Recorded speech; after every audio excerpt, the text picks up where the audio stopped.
The universe operates on principles we understand: physics, chemistry, the fundamental laws of cause and effect.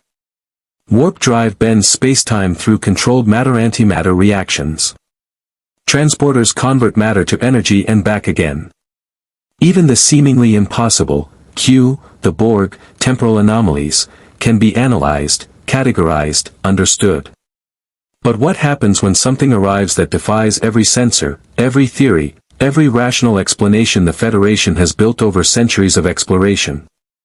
Captain Jean-Luc Picard stood on the bridge of the USS Enterprise-D, his hand resting on the arm of his command chair as he studied the viewscreen. The subspace distortion had appeared without warning, a writhing tear in the fabric of space itself, bleeding exotic particles that shouldn't exist outside theoretical models. Stellar cartography had no record of anything like it. Long-range sensors detected no natural phenomenon that could account for its formation. "Captain, the distortion is expanding," Lieutenant Commander Data reported from Ops, his golden eyes fixed on his console. "The subspace variance is increasing at an exponential rate. At current progression, the tear will destabilize within 4.7 minutes. Red alert," Picard ordered. "Shields up.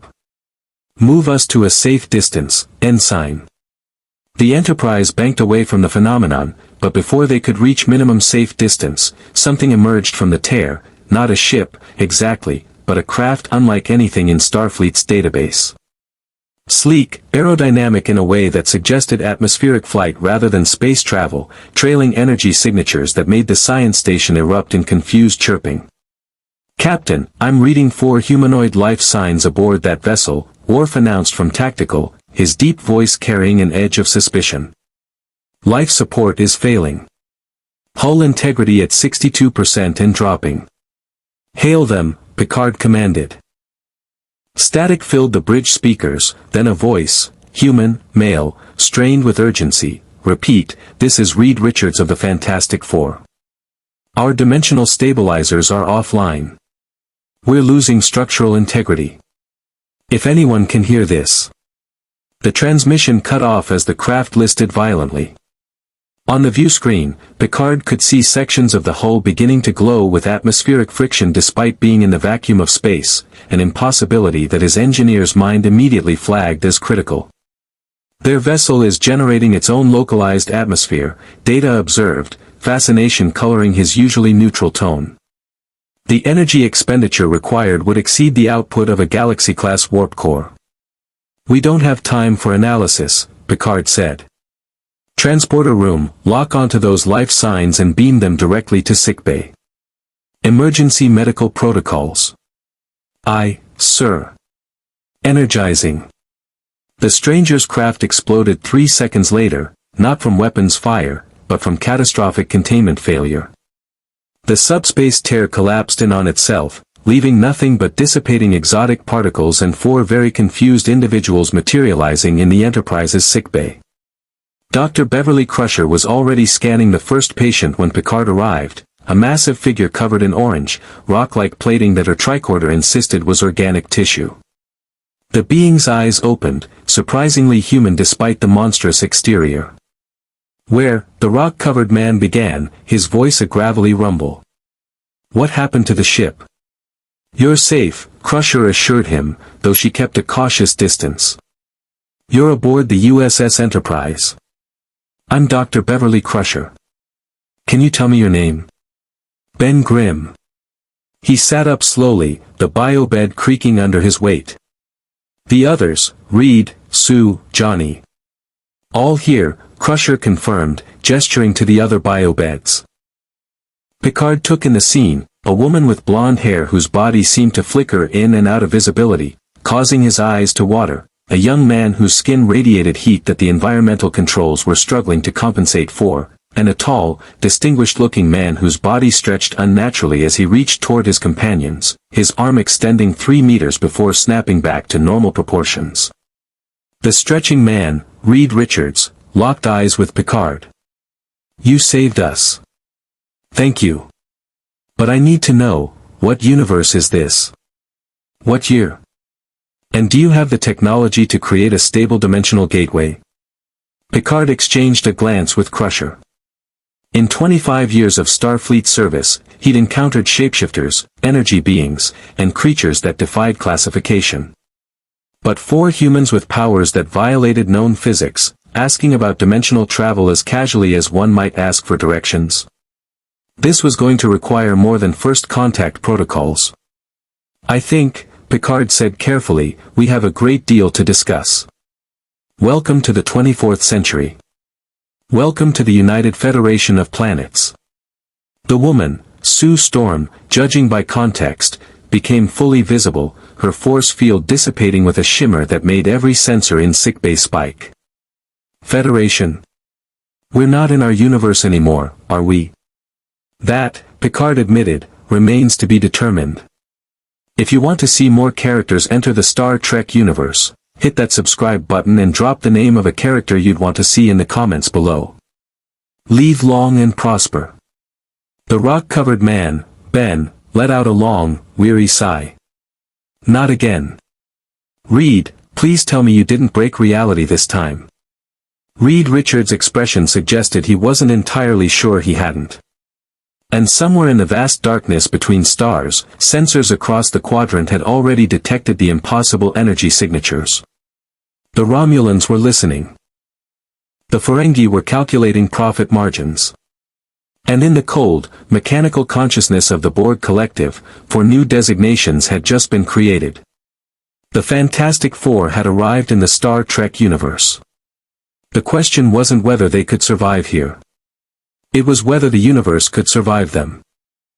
The observation lounge of the USS Enterprise-D had hosted first contact scenarios with dozens of species, Klingon, Romulans, even Q on one memorable occasion. But Captain Picard had never conducted a debriefing quite like this. Reed Richards stood at the viewport, his fingers pressed against the transparent aluminum as he studied the star field beyond. Every few seconds, his hand would flatten impossibly thin, spreading across the surface like liquid before reforming. He seemed unaware he was doing it, a nervous habit, perhaps, or simply the way his transformed body responded to stress. The cosmic radiation fundamentally altered our molecular structure, Reed explained, his voice carrying the precise cadence of a career scientist. We were conducting an experimental flight to study cosmic rays in Earth's upper atmosphere when the radiation surge hit. Since then, we've been able to manipulate our physical forms in ways that shouldn't be biologically possible. Data sat across the conference table, his positronic brain processing the information at superhuman speed. Fascinating. The energy signatures I detected suggest your cellular structure exists in a state of quantum flux. You are, in essence, living contradictions to the laws of physics as we understand them. Tell me about it, Ben Grimm muttered from his seat. The chair groaned under his weight despite being designed to accommodate a wide variety of species. I've been a walking pile of rocks for years. You get used to it. Counselor Deanna Troi studied Ben with professional interest. His emotions were surprisingly human, frustration, yes, but also resignation and a deep, abiding loyalty to the 3 people sitting beside him. You consider your condition a burden. Wouldn't you? Ben gestured at his orange, craggy exterior. I can't exactly blend in at a cocktail party. In the Federation, Picard interjected gently, we've encountered thousands of species with diverse physical forms. A Horta is a silicon-based life form that resembles living rock. The Medusans are so visually incomprehensible that looking at them drives most humanoids insane. You would hardly be unusual here, Mr. Grimm. Ben blinked, clearly not having considered this perspective. Sue Storm reached over and squeezed his massive hand, or tried to. Her fingers phased through his rocky exterior before she corrected the reflex, solidifying them. Sorry, she said. Still adjusting. These powers aren't always under perfect control, especially when we're stressed. As if to emphasize her point, her body flickered, visible one moment, invisible the next, cycling through states of matter like a malfunctioning holoprogram. Commander Riker, seated next to Picard, shifted uncomfortably as Sue's chair appeared empty, then occupied, then empty again. How exactly does invisibility work? Geordi LaForge asked, his visor tracking energy patterns invisible to normal eyes. My visor can still detect you when you vanish. There's a distortion in the visible light spectrum, and I'm reading some kind of field generation. Sue stabilized, becoming fully visible. I bend light around myself and anything I'm touching. But it's not just visual camouflage. I can create force fields, invisible barriers of solidified energy. Watch. She extended her hand and a translucent blue shimmer appeared in the air above the conference table, forming a perfect sphere the size of a basketball. Data immediately began scanning it with his tricorder. Incredible, Data said. The field is generating a localized distortion in subspace. Mrs. Storm, you are unconsciously manipulating the same fundamental forces that power our warp drive and shields. Subspace. Reed turned from the viewport, his full attention engaged. We don't have that concept in our universe. Explain. For the next 20 minutes, Data and Geordi attempted to describe subspace physics, the underlying layer of reality that made faster-than-light travel possible, that carried subspace communications across light years instantaneously, that formed the foundation of 24th-century technology. Reed absorbed it all with the intensity of a man dying of thirst who just found water. He produced a small device from his uniform pocket, a piece of salvaged technology from their destroyed craft, and began taking readings, his fingers stretching to manipulate controls on opposite sides of the device simultaneously. If I'm understanding correctly, Reed said, your technology doesn't violate Einstein's light speed limit, it circumvents it by traveling through an alternate dimensional layer. And this subspace can be manipulated, shaped, even torn. Carefully, Picard warned. Subspace is fragile. Reckless manipulation can cause rifts, tears in the fabric of spacetime itself. The Borg have destabilized entire star systems through careless subspace weapons. The Borg? Johnny Storm spoke for the first time since the briefing began. He'd been unusually quiet, his hands resting on the table. Small wisps of smoke curled from his fingertips. Let me guess, bad guys. Cybernetic beings, Worf said, his tone grave. They assimilate entire civilizations, adding their biological and technological distinctiveness to their collective. They have assimilated thousands of species. Resistance is futile. Johnny's hands ignited, not dramatically, but enough that Worf's hand moved instinctively toward his phaser. Flames danced across Johnny's knuckles, contained and controlled. Yeah, we've fought our share of world conquerors. Dr. Doom, Galactus, Annihilus. We're still here. Extinguish that immediately, Picard said firmly. We have strict safety protocols aboard a starship. Johnny closed his fists and the flames died. Sorry. Happens when I get angry. Or excited. Or bored. Pretty much any strong emotion, really. Your power generates temperatures exceeding 6,000 degrees Kelvin, Data observed. That is hotter than the surface of most stars. The energy required to sustain such heat should consume your body's mass within seconds. Cosmic radiation, remember? Johnny shrugged. I don't burn fuel the way normal fire does. I absorb ambient energy and convert it. Solar radiation, electromagnetic fields, even cosmic background radiation. I'm basically a walking fusion reactor. Geordi leaned forward. Could you generate a nova? A supernova? Johnny's cocky grin faded. I've done it once. Nearly killed me. The energy output was. I'm not sure I could do it again without dying. The observation lounge fell silent. Picard studied these four individuals, a genius who could reshape his body like clay, a woman who could turn invisible and generate force fields rivaling Enterprise's shields, a man who could generate stellar temperatures, and a living embodiment of superhuman strength. In their universe, they were heroes. Defenders of their world. Here, in the Federation, they were unknowns. Potential allies. Potential threats. And according to the sensor logs, their arrival had been detected by at least 3 Starfleet observation posts, 2 civilian freighters, and, most concerning, a cloaked vessel that had decloaked for exactly 4 seconds before vanishing again. Mr. Richards, Picard said carefully, you asked about dimensional travel. What exactly were you attempting when you arrived here? Reed's expression turned grim. We were pursuing an enemy through the negative zone, an antimatter dimension adjacent to our own universe. Our dimensional stabilizers failed mid-transit. The mathematics suggest we didn't just cross dimensional boundaries. We crossed into an entirely different reality branch. A parallel universe where Earth evolved differently, where your Federation exists instead of our version of human civilization. Can you return? Troy asked. Theoretically, yes. If I can recreate the exact subspace conditions that brought us here, reverse the polarity, and punch through back to our home dimension.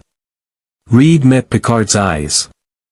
I'll need access to your computer systems, your warp core specifications, and every piece of data you have on subspace mechanics and dimensional theory. Riker stirred.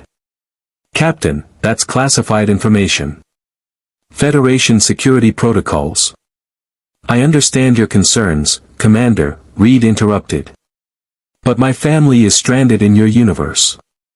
My children are in our universe, alone, believing their parents are dead. I will do whatever is necessary to return to them. The temperature in the room rose 5 degrees. Johnny's eyes flickered with inner fire. Picard held up a hand. Mr. Richards, I sympathize with your situation. However, I cannot simply grant you unlimited access to our technology. You claim to be from another universe, but we have no way to verify that claim. For all we know, you could be Section 31 operatives, Romulan agents with advanced disguise technology, or Q playing an elaborate prank. Q? Sue asked. You don't want to know, Riker muttered. Ben stood up, his massive frame towering over the conference table. Listen, Captain. I get it. You don't know us. We could be lying. But we're not. And we're not asking for charity. Reed's probably the smartest guy in our universe. Let him work with your people. He'll figure out how to get us home without breaking any of your precious protocols. It's not that simple, Picard began. The red alert klaxon interrupted him. Worf's console lit up like a Christmas tree. Captain, sensors detect a Romulan warbird decloaking off the port bow. They are hailing us. Picard's jaw tightened. On screen. The view screen shifted from the star field to the sharp, predatory features of a Romulan commander. Female, middle-aged, with the calculating eyes of someone who'd survived decades in the Tal Shir's intelligence apparatus. Captain Picard, she said smoothly. I am Commander Torith of the warbird Valdor. I understand you recently acquired 4 very interesting passengers. The Romulan Star Empire wishes to extend an offer of asylum and mutual cooperation. In the observation lounge, Reed Richards' eyes narrowed. Sue Storm's hands began to shimmer with force field energy. Johnny ignited, unable to help himself. And Ben Grimm muttered, ah, crap. Here we go again. The bridge of the Enterprise had transformed into a tense standoff in the span of seconds. Commander Toritha's image dominated the view screen, her expression the perfect mask of Romulan diplomatic courtesy, which meant she was calculating exactly how much force would be required to take what she wanted. Commander Torith, Picard said, his voice carrying the weight of decades navigating Romulan treachery. You are in Federation space without authorization. Explain your presence. A mere technicality, Captain. The neutral zone is so limiting when matters of mutual interest arise. Toritha's eyes shifted, focusing on something off-screen, likely intelligence reports about the 4 humans now standing behind Picard on the bridge. We detected a significant subspace distortion in this sector. Our scientists are naturally curious about phenomena that could destabilize the region. Your concern for regional stability is noted, Picard replied dryly. However, the situation is under control. Is it? Torith smiled. For individuals with energy signatures unlike anything in our databases materialize aboard your ship, and you consider the situation controlled. Captain, I expected better from Starfleet's finest. Worf growled low in his throat. Captain, the warbird is charging weapons.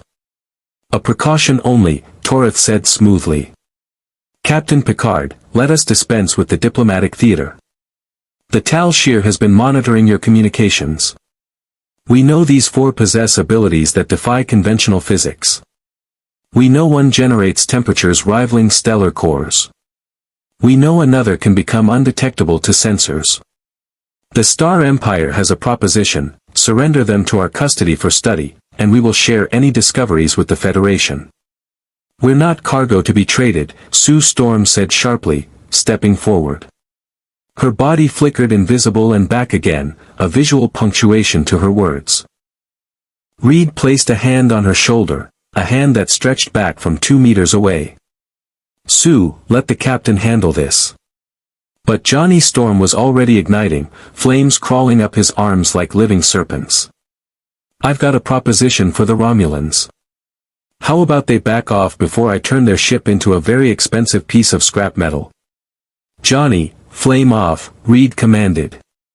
Now. The flames died reluctantly. Johnny's jaw clenched, but he complied. Commander Torith laughed, a cold, calculated sound. Passionate. I like that. But passion without discipline is merely chaos. Her expression hardened. Captain Picard, the Romulan Star Empire makes this offer once. Refuse, and we will be forced to take more direct action. Picard stood, his posture rigid with controlled fury. Commander, you will stand down immediately. These individuals are under Federation protection. Any hostile action will be considered an act of war. Will it? Toritha's smile widened. Or will it be considered a regrettable incident during a rescue operation? Our sensors indicate your shields were damaged during the initial subspace distortion. Your warp drive is operating at reduced efficiency. And you are alone, Captain. The nearest Starfleet vessel is 3 days away at maximum warp. She wasn't bluffing. Picard could see it in her eyes. Torith had run the calculations and concluded the Enterprise was vulnerable. The Valdor was a Deridex-class warbird, one of the most powerful vessels in the Romulan fleet. In a sustained engagement with Enterprise's systems still recovering from the dimensional rift's effects, the odds were not favorable. Captain, Data said quietly, I am detecting 2 additional signatures at the edge of sensor range. Configuration suggests Romulan scout vessels. We are surrounded. Ben Grimm cracked his knuckles, the sound like boulders grinding together. So much for your peaceful Federation. Looks like we jumped from one fight right into another. This isn't how first contact typically proceeds, Picard admitted. Commander Torith, I will give you one final opportunity to withdraw peacefully. Or what, Captain? You'll fire on a diplomatic envoy? Torith leaned forward. We both know Starfleet's regulations. You cannot initiate hostilities without provocation. So let me provide that provocation. The Warbird's disruptors lanced out, not at the Enterprise, but at empty space 30,000 kilometers away. A communications relay satellite exploded, its debris scattering across the view screen. A Federation monitoring station, Torith said pleasantly. Unoccupied, naturally. But its destruction requires a response, does it not? Under Starfleet regulations, you must file a report, investigate, follow procedures. All of which takes time. Time during which we could have a much more productive conversation about your passengers. Picard's hands gripped the armrests of his command chair. She had him in a bureaucratic trap, destroy the relay and force him to respond, but commit no act severe enough to justify immediate military retaliation. Classic Romulan strategy, probe for weakness, exploit hesitation, and always leave room for plausible deniability. Captain, Reed Richards said quietly, I might have a solution. Picard glanced back. The scientist's eyes held a fierce intelligence, calculating variables at superhuman speed. I'm listening. If Mrs. Storm can generate force fields powerful enough to register as subspace distortions, and if your shields operate on similar principles, she might be able to reinforce your defensive systems. Give us a few minutes and access to your engineering specifications. Geordi's eyes widened behind his visor. That's actually brilliant. If we can modulate the shield frequency to match her force field harmonics, we could effectively double our shield strength. Data completed. Captain, I recommend we pursue this option. And I will provide offensive support, Johnny added, his hands smoking again. Point me at their ship, drop your shields for 2 seconds, and I'll slag their weapon systems before they know what hit them. Absolutely not, Picard said firmly. We are not using you as weapons. Why not? Johnny demanded. They're threatening you. We can help. Because the moment we weaponize you, we prove Commander Torith correct. You become strategic assets to be acquired rather than sentient beings to be protected. Picard turned back to the view screen. Commander Torith, you have made a critical miscalculation. The Federation does not negotiate under threats, and we do not trade in people. Even when those people could end the war before it begins. Toritha's expression turned predatory. Captain, be realistic. The balance of power in the Alpha Quadrant is delicate. For individuals with abilities like theirs could tip the scales. The Dominion, the Borg, the Cardassians, any of our enemies would kill to possess such assets. Better they remain with those who understand honor and duty. You mean the Tal Shiar? Sue Storm laughed bitterly. We've dealt with secret police before. Hydra, AIM, the Skrull Empire. You all say the same things, security, order, the greater good. It always ends the same way. Reed stepped forward, his body language shifting from cautious scientist to the leader of Earth's greatest superhero team. Commander Torith, I'm going to make you an offer. Stand down, leave Federation space, and when we find a way home, and we'll forget this encounter ever happened. Continue threatening these people who saved our lives, and you'll discover exactly why Victor Von Doom considers us his greatest enemies.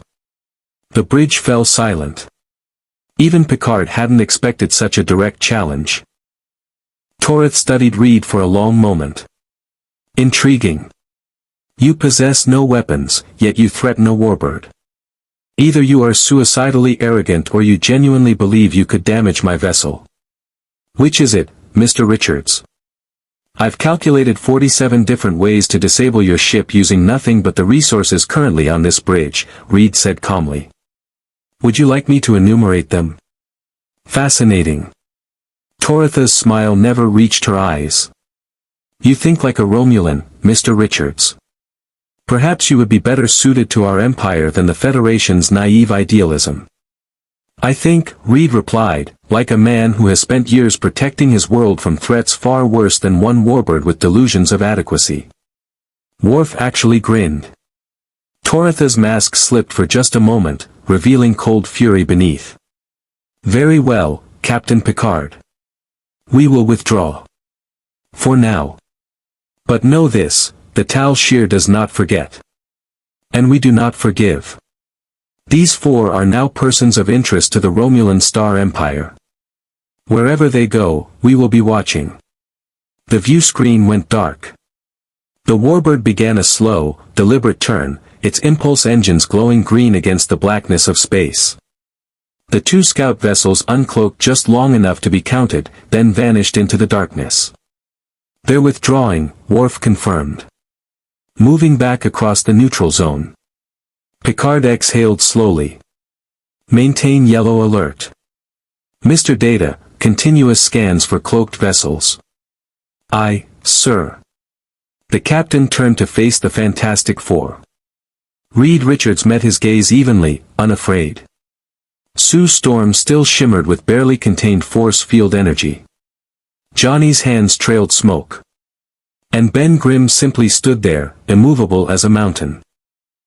Mr. Richards, Picard said quietly, you just threatened a Romulan commander. You may have prevented immediate conflict, but you've also painted a target on your backs. The Tal Shir will come for you. Not today, perhaps not tomorrow, but they will come. Story of our lives, Ben muttered. And you, Picard continued, focusing on Reed, calculated 47 ways to disable a warbird using bridge resources. I'm both impressed and deeply concerned. Were you serious? Reed's expression didn't change. Completely. Would you like to hear them? Despite everything, Picard almost smiled. Perhaps later. For now, Commander Riker will escort you to guest quarters. Dr. Crusher will continue her medical evaluation. And Mr. Richards, if you are sincere about helping improve our shields, I will grant limited access to our engineering databases. Thank you, Captain. Don't thank me yet.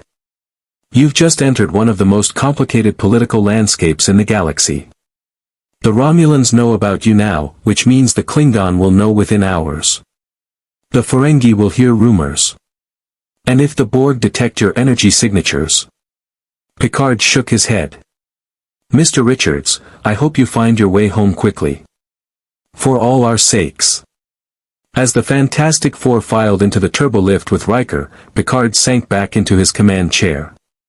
Counselor Troy approached quietly. Your thoughts, Captain?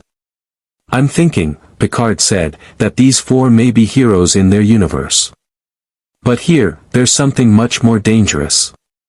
He gestured at the view screen where the Romulan warbird had been moments before.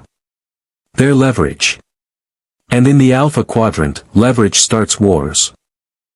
Engineering was Geordi LaForge's cathedral, a place of humming machinery, pulsing warp coils, and the steady, predictable rhythm of matter-antimatter reactions contained by magnetic fields.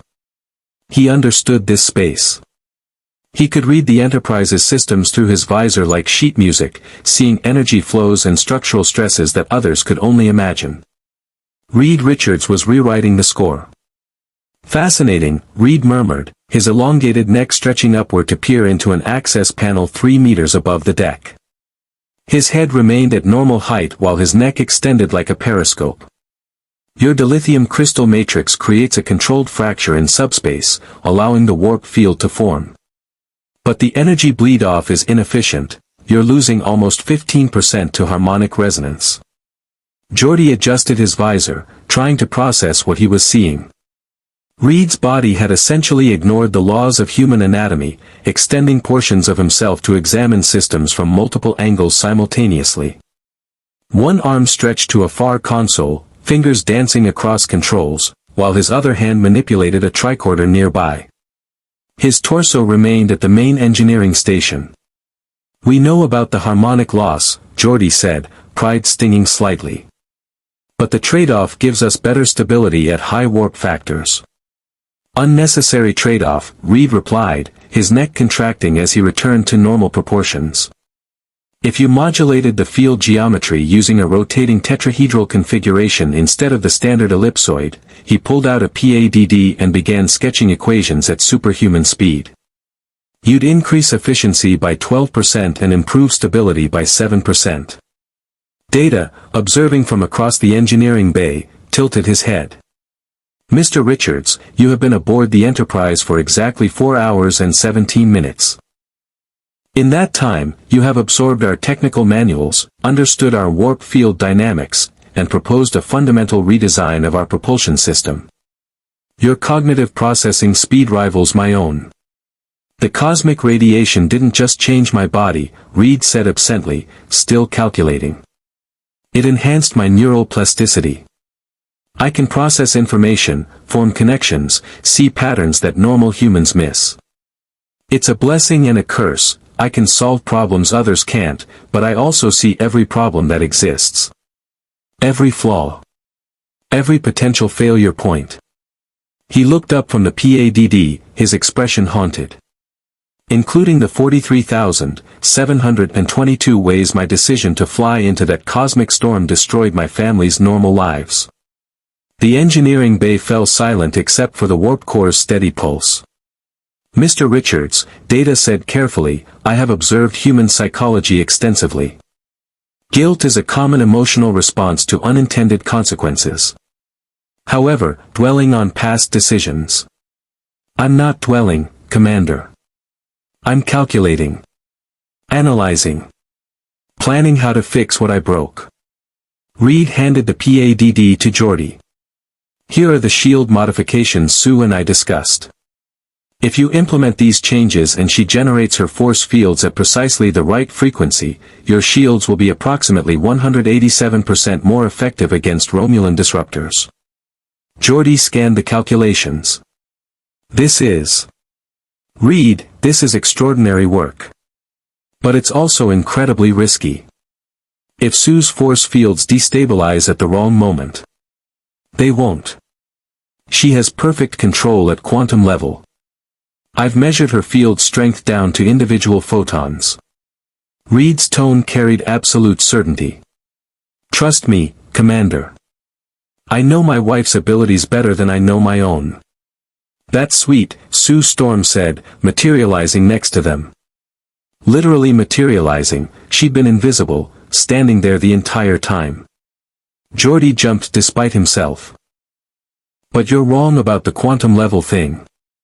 I fluctuate by about 0.03% when I'm stressed. 0.027%, Reed corrected automatically. I've been tracking, wait, you've been here the whole time. Troy suggested I observe how you work without me around. Apparently it's therapeutically revealing. Sue became fully visible, her expression a mix of amusement and exasperation. Reed, you've been in this engineering room for 4 hours. You haven't eaten. You haven't asked about quarters for the kids. Oh wait, we don't have the kids here. You haven't even asked where Johnny and Ben are. I assumed Commander Riker is currently preventing Johnny from challenging a Klingon lieutenant to a friendly sparring match in the gym, Sue interrupted. And Ben is in 10 forward, being stared at by the entire crew like he's some kind of exhibit. Guilt flashed across Reed's face. I should. You should figure out how to get us home, Sue said firmly. That's what you do. You solve the impossible problems. But Reed? She placed a hand on his shoulder. Don't forget we're a family, not a research project. Reed nodded slowly, then pulled her into an embrace where his arms wrapped around her twice because he forgot to control his elasticity. Sue laughed despite herself. Still not used to hugging a man made of rubber, she murmured. I am not made of rubber. The molecular bonds. Reed. Right. Sorry. Shutting up now. Geordi felt like he was intruding on a private moment, but Data showed no such social awareness. Mrs. Storm, I must ask, how did you achieve such perfect invisibility? My visor can detect most cloaking technologies through residual radiation or graviton emissions, yet I detected nothing until you chose to reveal yourself. Sue turned to him, still holding Reed. I've been practicing. In our universe, most detection systems work on electromagnetic principles, radar, infrared, visible light. I learned to bend all of them. But your visor is different. It works on, what did you call it, Reed? Multispectrum visual analysis across subspace frequencies, Reed supplied. It's actually giving me ideas about improving Sue's invisibility even further. Reed, I don't need more power. I need us to go home. And we will. But first, we need to make sure the Enterprise survives if the Romulans come back. Or if, he paused, checking a nearby sensor readout. Geordi, what's this energy signature? These readings they're not Federation. Geordi moved to the console. That's our long-range sensor array. We continuously monitor subspace for anomalies. Why? Because there's a repeating pattern in the subspace background noise. It's faint, but it's there. A signal. Someone's broadcasting on a frequency that shouldn't exist in normal space. Reed's fingers flew across the controls, his arms stretching to reach multiple stations simultaneously. It's a tracking beacon. Someone's following the Enterprise. Red alert, Geordi said immediately, slapping his comm badge. Bridge, this is engineering. We've detected an unauthorized tracking signal. Picard's voice came through crisp and clear. Source. Reed's face went pale. It's inside the ship. Captain, the tracking beacon is coming from inside one of us. 10 Forward had always been Guinan's domain, a place where crew members could relax, unwind, and pretend for a moment that they weren't hurtling through space at speeds that would shatter Einstein's equations. The bar was more than a recreational facility, it was the Enterprise's emotional center.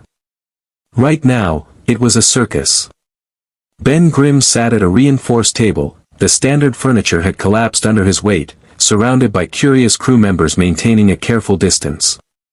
Children pressed against the windows, staring at the orange, rock-covered giant with a mixture of fear and fascination. Ben nursed what passed for a drink, though he'd already broken 3 glasses simply by gripping them too hard. So, said a Balian engineer with a nervous smile, you're really made of rock. All the way through? Yup, Ben replied, his gravelly voice carrying across the room. Orange rocks, specifically. Got the cosmic ray special, doctor said I'd be this way the rest of my life. He was right. Does it hurt? Not physically. But try going on a date when you look like you're made of bricks. Try holding your girlfriend's hand without crushing every bone. Try, Ben cut himself off. Sorry. You didn't ask for my life story. The Balian retreated hastily. Ben sighed and signaled for another drink, his 5th. Guinan appeared, her ageless face thoughtful. Synthahol won't work on you, will it? She said, placing a special glass on the table. This one was reinforced transparent aluminum. Not unless they've invented super synthahol, Ben admitted. My metabolism is all kinds of weird. Takes a lot to get me drunk, and even then it don't last long. Must be lonely. Ben looked up sharply. Guinan's eyes held no pity, just understanding. Lady, I don't even know you. I'm Guinan. And I've been around long enough to recognize someone carrying weight that has nothing to do with physical mass. She sat across from him, unconcerned about the stares. You're the heart of your team, aren't you? The one who keeps them grounded. Literally and figuratively. Reed's the leader. Sue's the mom. Johnny's the hothead, pun intended. Me? I'm just the muscle. You're much more than that. Guinan poured herself a drink. I've been watching how they look at you. Reed respects your judgment. Sue trusts your strength, emotional and physical. And Johnny, that young man would follow you into a supernova if you asked. Yeah, well. Someone's gotta keep the kid from burning down the universe. Ben's rocky features softened slightly. We've been through hell together. Literally. We fought the devil once, long story. Point is, we're family. Not by blood, but by choice. And family sticks together, even when one of them looks like a walking driveway. The red alert klaxon interrupted the moment. Ben was on his feet instantly, his massive hands clenched into fists. Now what? He growled. The gymnasium was where Worf trained, a sanctum of discipline, strength, and Klingon tradition. Security officers came here to spar, to test themselves, to prepare for threats that might never come. Johnny Storm was testing those preparations to their breaking point. Again. Johnny demanded, flames wreathing his arms like living tattoos. He hovered 3 meters off the ground, defying gravity through sheer thermal lift. Lieutenant Barclay, sweating and exhausted, activated the training hologram for the 5th time. A holographic Klingon warrior materialized and charged. Johnny unleashed a precisely controlled fireball that vaporized the hologram on contact. Computer, increase difficulty, Johnny called out. Maximum setting. 3 holographic Klingon appeared. Johnny grinned and ignited fully, not his clothes, which were made of unstable molecules that adapted to his powers, but his body. He became a living comet, streaking through the gymnasium in aerial combat that would make a fighter pilot weep. Fire met holographic blade. Johnny twisted midair, dodging attacks that shouldn't be dodgeable, moving with the grace of someone who'd spent years mastering three-dimensional combat. He dispatched the first Klingon with a focused heat beam, melted the second's batleth, and simply flew circles around the third until the hologram couldn't track him. Ha! Johnny landed, flames dying to just his hands. Too easy. Computer. That is enough, Worf said, entering the gymnasium with Commander Riker. You have been using this facility for 2 hours without authorization. I asked permission, Johnny protested. That Lieutenant Barclay guy said I could. Lieutenant Barclay does not have the authority to grant access to combat training systems, Worf growled. And you are generating heat sufficient to damage this deck plating. Relax, I'm not hurting anything. I have perfect control. Do you? Riker stepped forward. Mr. Storm, I've been watching the energy readouts. Your power output is equivalent to a photon torpedo. One mistake and you could breach the hull. I don't make mistakes. Everyone makes mistakes. Not when I've been doing this since I was a teenager. Johnny's flames intensified slightly, a subconscious response to being challenged. Look, Commander, I appreciate the concern. But I've fought supervillains, alien invasions, and cosmic entities. I know my limits. Perhaps in your universe, Worf said. Here, you are an unknown variable. Your powers could interact with our systems in unpredictable ways. Then help me understand your systems. Teach me the rules. Because right now, I'm bored out of my mind, and when I get bored, bad things happen. Johnny extinguished completely. Reed's in engineering doing science stuff. Sue's probably meditating or whatever. Ben's drowning his sorrows. What am I supposed to do? Sit in quarters and twiddle my thumbs? Riker and Worf exchanged glances. The red alert klaxon answered for them. We're about to find out, Riker said. The bridge erupted in controlled chaos. Captain Picard stood at the center, his command presence holding the crew steady even as sensor readings painted an increasingly dire picture. Explain, Picard demanded as Reed Richards and Sue Storm emerged from the turbolift, followed moments later by Ben Grimm and a still smoldering Johnny Storm. Data's fingers danced across his console. Captain, the tracking beacon Mr. Richards detected is embedded within the quantum signature of the Fantastic Four themselves. It is not a physical device but rather a subspace marker, a form of dimensional tagging. In English, Data, Ben rumbled. Someone marked you, Worf translated bluntly. They can track you anywhere in this universe. Reed was already at a science station, his neck stretching to peer at multiple displays simultaneously. It's elegant, actually. The beacon is woven into the same cosmic radiation that gives us our powers. Whoever did this understands dimensional physics at an extraordinary level. The Romulans? Riker suggested. No, Reed said immediately. This was placed before we arrived. Someone in our universe tagged us before we crossed over. Which means someone wanted you to come here, Picard finished grimly. This wasn't an accident. You were sent. Sue's hands began to shimmer with force field energy. That's impossible. Our dimensional stabilizers failed. We barely survived the crossing. Or that's what you were meant to believe. Reed's voice carried a note of self-recrimination. I should have seen it. The probability of a random failure at that exact moment, during that specific transit route, creating a stable enough breach for us to survive? The mathematics alone suggest deliberate manipulation. Who would have that capability? Troy asked. In our universe? A very short list. Dr. Doom. The Skrulls. Possibly Reed Richards of the Council of Reeds. Or, Reed paused, his expression darkening. Annihilus. If he gained access to dimensional technology, he would absolutely tag us before throwing us into another universe. It's exactly the kind of strategic sadism he specializes in. Captain, Worf interrupted, I am detecting a vessel approaching at high impulse. Configuration, unknown. It does not match any ship in our database. The view screen shifted to show a craft that defied classification. It wasn't quite organic, wasn't quite mechanical, a fusion of technologies that looked grown rather than built. Insectoid in design, all sharp angles and chitinous plating, bristling with weapons that pulsed with sickly green energy. Oh hell, Johnny breathed. That's a negative zone attack craft. Red alert, Picard ordered unnecessarily, the klaxon was already blaring. Shields to maximum.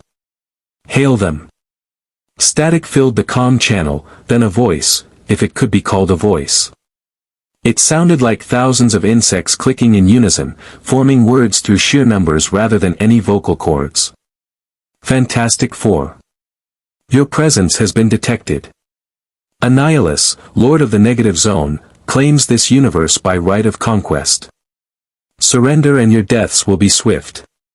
That's Annihilus, all right, Ben said, cracking his knuckles.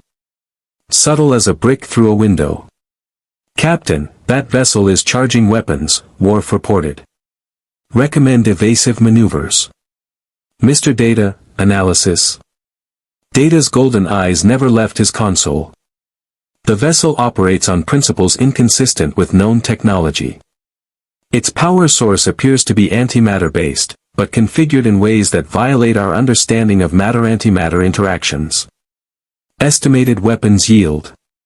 Captain, those weapons could penetrate our shields in 3 direct hits. Evasive pattern Delta, Picard ordered. Return fire, full phasers. The Enterprise banked hard to port as the negative zone craft released a barrage of energy bolts. They looked like concentrated darkness, not black exactly, but the absence of light made manifest. The Enterprise's shields flared as 2 bolts connected, and the ship shuddered. Shields at 73%, Worf reported.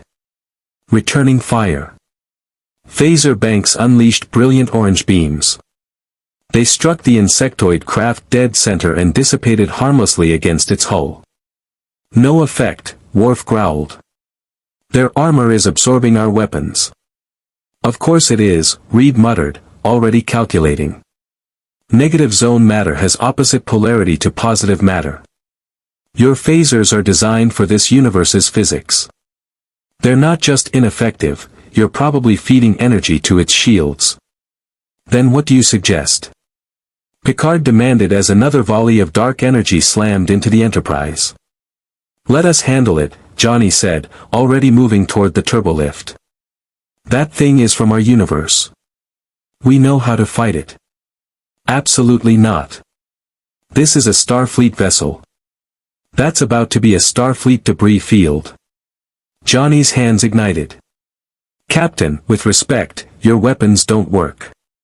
Your shields are failing. But I can burn that thing to atoms, and Ben can tear it apart with his bare hands. Let us help. Picard's jaw clenched. Every instinct, every regulation, every principle he'd built his career on screamed against using these 4 as weapons. But the Enterprise shuddered again as another volley connected. Sparks erupted from an auxiliary console. The lights flickered. Shields at 47%, Worf reported. Hull breach on Deck 12, Section 7. Emergency force fields holding. Captain, Sue Storm said quietly, we didn't ask to be brought here. We didn't ask for these powers. But we have them. And right now, your people are in danger because something from our universe followed us. Let us make this right. The Enterprise rolled as another attack hammered home. Picard gripped his armrests, making a decision that he knew would haunt him. Very well. But you will coordinate with my tactical officer. Mr. Worf, work with them. And Mr. Storm, Picard fixed Johnny with a hard stare. You will follow Starfleet protocols. No unnecessary risks. No cowboy heroics. Is that understood? Johnny's grin was pure adrenaline. Crystal clear, Captain. Ben, with me, Worf said, already moving. We will use the cargo transporter to beam you directly onto their hull. Your task is to breach their armor and disable their weapons systems. Now you're talking my language, Ben rumbled, following the Klingon. Sue, I need you on the bridge, Reed said urgently. If you can generate force fields at precisely these frequencies, he handed her a PADD with rapidly scrolling calculations. You can reinforce the shields exactly where we need them. The Enterprise's computer will show you impact points before the attacks land. Can you do it? Sue scanned the calculations. Reed, these reaction times are insane. I'd have to generate fields in microseconds. You can do it. I know you can. She met his eyes, saw the absolute faith there, and nodded. Okay. But you owe me a vacation when this is over. Somewhere with no cosmic radiation and no universe-threatening catastrophes. Deal. Johnny was already in the turbolift, practically vibrating with anticipation. Come on, Worf. Let's go hit something. The Klingon's grin was all teeth. I am beginning to understand why your universe requires you. The cargo bay transporter was designed for moving equipment and supplies, not living beings. The matter stream was rougher, less refined, with higher risk of pattern degradation. But it had the advantage of significantly greater range and could lock onto unconventional targets. Like the hull of an alien warship. Ben Grimm stood on the transporter pad, his rocky exterior reflecting the blue glow of the transporter field. Worf checked his phaser rifle one final time. Your orders are clear, Worf said. Disable weapons systems. Do not destroy the vessel, we may need to interrogate survivors. And if they don't feel like being interrogated? Ben asked. Then you may use appropriate force. Worf's tone suggested he hoped it came to that. The hull composition is unknown. Can your strength breach it? Ben held up one massive fist. I once punched through a Celestial's armor. I think I can handle some bug ship. Energizing in 3, 2, 1. The transporter beam caught Ben mid-breath. The familiar tingle of molecular dissolution washed over him, or it should have. Instead, the beam stuttered, flickered, and for a terrifying moment Ben felt himself stretched across the space between the Enterprise and the enemy vessel, existing in two places at once. Then reality snapped back and he was standing on the insectoid ship's hull, surrounded by the void of space. No air. No gravity. No protection except his rocky hide and the environmental force field Sue had wrapped around him before transport, invisible, but definitely there.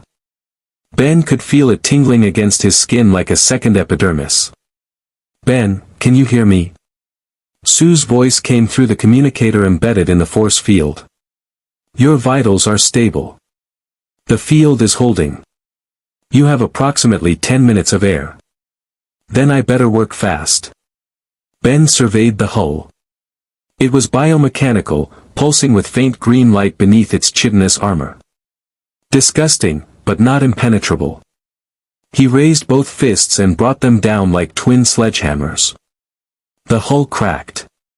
Not a clean break, more like an eggshell fracturing in a dozen directions. Ben grinned despite himself and hit it again.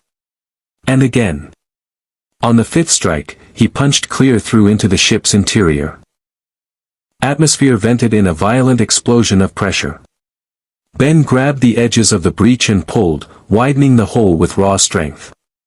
Something inside the ship shrieked, an alien sound that suggested he'd just become very unpopular with the crew. Weapon systems should be toward the bow, Worf's voice crackled through the comm, 30 meters forward of your position. Got it.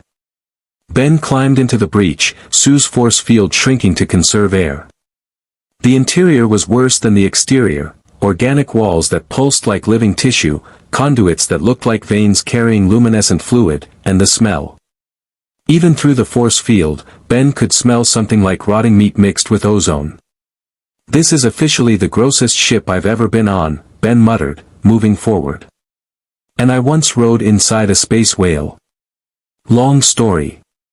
The corridor opened into a larger chamber. 3 insectoid creatures, each the size of a human but with too many limbs and compound eyes that reflected light like oil slicks, turned to face him. They wore armor similar to the ship's hull and carried weapons that crackled with dark energy. "Oh good," Ben said. "Company." They opened fire. On the Enterprise bridge, Sue Storm stood next to Worf's tactical station, her hands raised, fingers spread wide. Her eyes were closed, but she could see the battle in her mind, not through sight, but through the force field she'd extended throughout the Enterprise's shield grid. Every impact point lit up in her consciousness like neural synapses firing. She could feel the dark energy bolts approaching, could sense their trajectory and velocity. Reed's calculations scrolled across her mental landscape, guiding her. "Incoming, port side," data reported. "Impact in 3 seconds." Sue didn't need 3 seconds. Her force field snapped into place a microsecond before impact, reinforcing the shields at precisely the point where the dark energy would strike. The bolt hit her field-enhanced shields and dissipated. "Direct hit," Worf reported. "Shields holding at 42%. Starboard ventral," data called. 2 seconds. Another field. Another successful deflection. Sue's breath came faster. Each field generation pulled energy from her body, from the cosmic radiation that suffused her cells. She could keep this up for maybe 5 minutes before exhaustion set in. Maybe. "Sue, you're doing great," Reed's voice came through her comm badge. "But we need to go on offense. The negative zone ship is adapting its firing pattern. I'm uploading new calculations now." New data flooded Sue's mind, attack vectors, energy distributions, probability matrices. Reed had somehow predicted the enemy ship's firing pattern 6 moves ahead, like chess played at the speed of thought. "There," Reed said. "Opening in 13 seconds. If you can generate a field inside their ship, just for a moment, it will disrupt their weapons array." "Reed, I can barely maintain the shields." "I know. I'm sorry. But Johnny's almost in position. Just give him an opening." Sue grit her teeth. "Fine. But you're explaining this to Beverly when I collapse." In the space between ships, Johnny Storm flew. Not in any conventional sense. There were no wings, no propulsion system beyond the flames that wreathed his body. He flew because fire rose, because heat generated lift, because he'd learned years ago that if you burned hot enough and believed hard enough, even the laws of physics bent. The void of space should have killed him. No oxygen to fuel his flames. No atmosphere to generate lift. No air to breathe. But Johnny Storm wasn't burning oxygen. He burned cosmic radiation, the same energy that had transformed him, that suffused every cell of his being. And in the hard vacuum between stars, cosmic radiation was everywhere. He was, effectively, invincible out here. "Johnny, this is Riker. What's your status?" "Living the dream, Commander." Johnny rolled through a barrage of dark energy bolts with casual grace. "These guys couldn't hit a barn from inside the barn." Worf reports Ben is inside their ship, engaging hostiles. "Can you support?" "Already on it." Johnny dove toward the negative zone craft, building speed until he was essentially a human photon torpedo.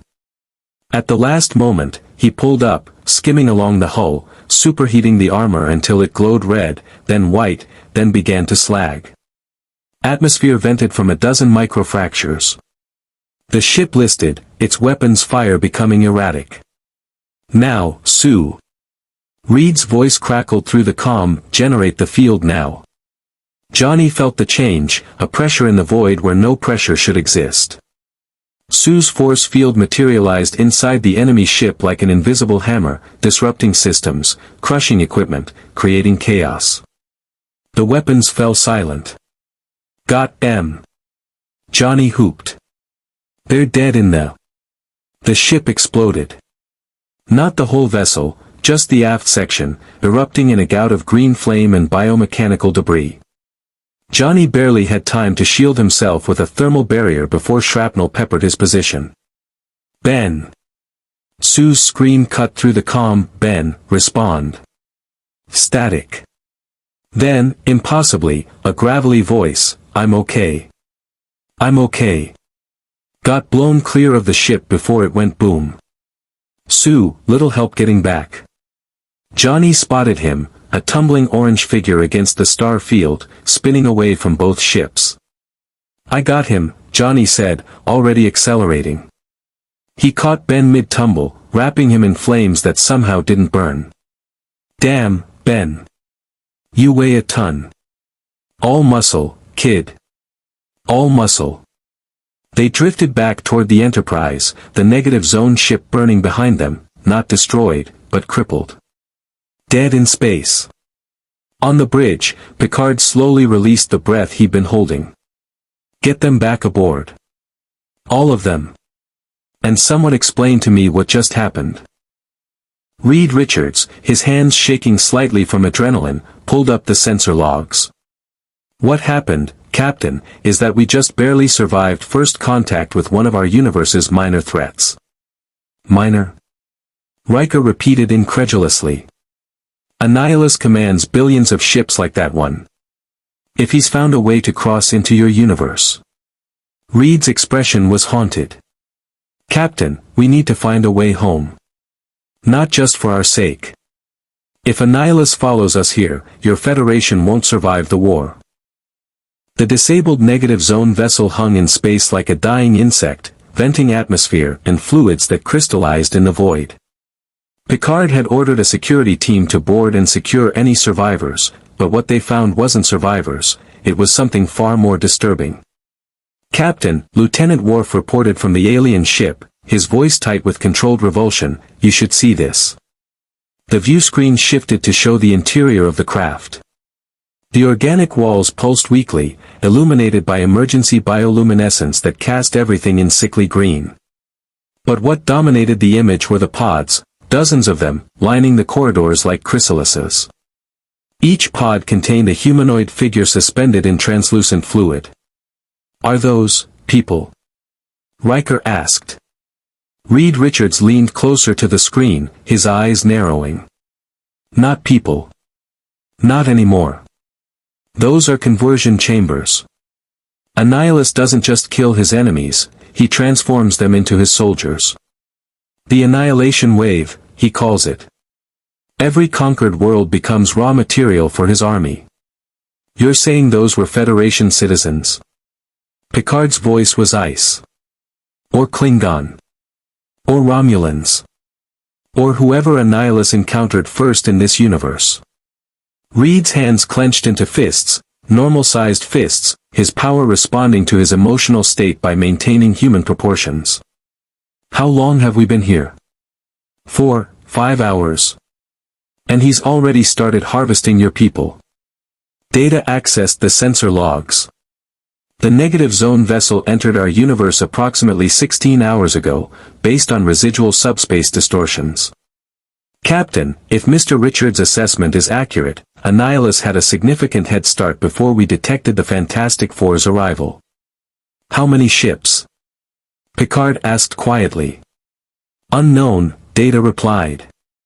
However, the conversion pod suggests this vessel processed approximately 47 individuals before attacking the Enterprise. If Annihilus deployed multiple scout vessels. Hundreds, Reed finished. Maybe thousands already converted. Captain, you need to warn every outpost, every colony, every ship in this sector. Annihilus doesn't discriminate, he harvests everyone. Ben Grimm had been silent since returning to the bridge, but now he spoke, his voice carrying the weight of experience. Cap, Reed ain't exaggeratin'. I've fought in the Annihilation Wars. Seen what happens when Annihilus rolls through a galaxy. Whole civilizations gone in weeks. Billions dead or worse, turned into bugs like the ones I just punched through. Counselor Troy had been monitoring the emotional currents on the bridge. Now she stepped forward, her empathic senses overwhelmed. "Captain, those people in the pods, they're still alive. I can feel them. They're terrified, in pain, but conscious. We have to help them. Can the conversion be reversed?" Picard asked Reed. Reed's expression answered before his words did. "I don't know. In our universe, we've saved a few people if we caught them early enough, within hours of initial exposure. But once the transformation completes..." He trailed off. "I'm sorry, Captain. The only mercy we could offer was a quick death." The bridge fell silent. Picard stood, his command presence filling the space. "I will not execute prisoners, no matter how dire their condition. Dr. Crusher will examine them. We will do everything possible to reverse the process. Mr. Worf, have your teams transport the pods to quarantine sections of sickbay. Maximum containment protocols." "Aye, sir." "Reed," Picard continued, "you will work with Dr. Crusher. If there's even a chance of saving these people." "I'll do everything I can," Reed promised. "But Captain, there's a larger problem. That ship wasn't just harvesting people. It was transmitting data. Back to the negative zone. Back to Annihilus." Data's fingers flew across his console. "Mr. Richards is correct. I am detecting a subspace carrier wave on a frequency that should not exist in our universe. The transmission terminated when we disabled their weapons, but the signal was active for approximately 14 hours. Meaning Annihilus knows everything that ship encountered," Sue Storm said, her face pale. "He knows about the Federation. About your technology. About the Enterprise."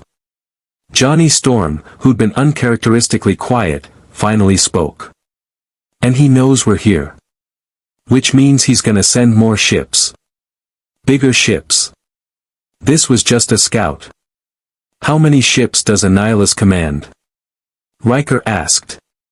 "In our universe?" Reed pulled up his salvaged scanner, displaying data he'd collected during the battle. Conservative estimates put the Annihilation Wave at 500,000 capital vessels, with billions of smaller craft.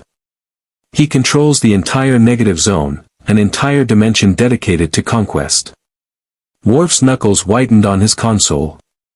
500,000 ships. That is more than the entire Dominion fleet. And every single one is crewed by converted soldiers who feel no pain, no fear, no mercy. They exist only to serve Annihilus. Reed met Picard's eyes. "Captain, I understand you value life. I respect that. But you need to understand what's coming. This isn't like fighting Romulans or Klingon. This isn't a conflict that ends with negotiations or treaties. Annihilus will not stop until everything in this universe is either dead or serving him." Picard absorbed this information with the same steady calm he'd brought to every crisis. "Then we stop him before he establishes a foothold. Mr. Data, compile everything we know about these negative zone vessels, power signatures, hull composition, weapons systems. I want analysis distributed to every Starfleet vessel in the quadrant within the hour." "Aye, sir." "Captain," a new voice interrupted. Guinan stood in the turbolift doorway, her timeless face troubled. "A word, please. In private." Picard rarely refused Guinan's requests. "Number 1, you have the bridge. Mr. Richards, begin your work with Dr. Crusher immediately." Picard's ready room was a sanctuary of order, antique books, archaeological artifacts, and the peaceful hum of the ship's systems. Guinan stood by the viewport, staring at the disabled negative zone vessel. "You're making a mistake," she said without preamble. Picard poured 2 cups of Earl Grey from his replicator. "Which mistake would that be?" "I've made several in the past 5 hours. You're preparing to fight a war against an enemy you don't understand, using weapons that don't work, with allies you barely know." Guinan accepted the tea but didn't drink. "Jean-Luc, I've been around a long time.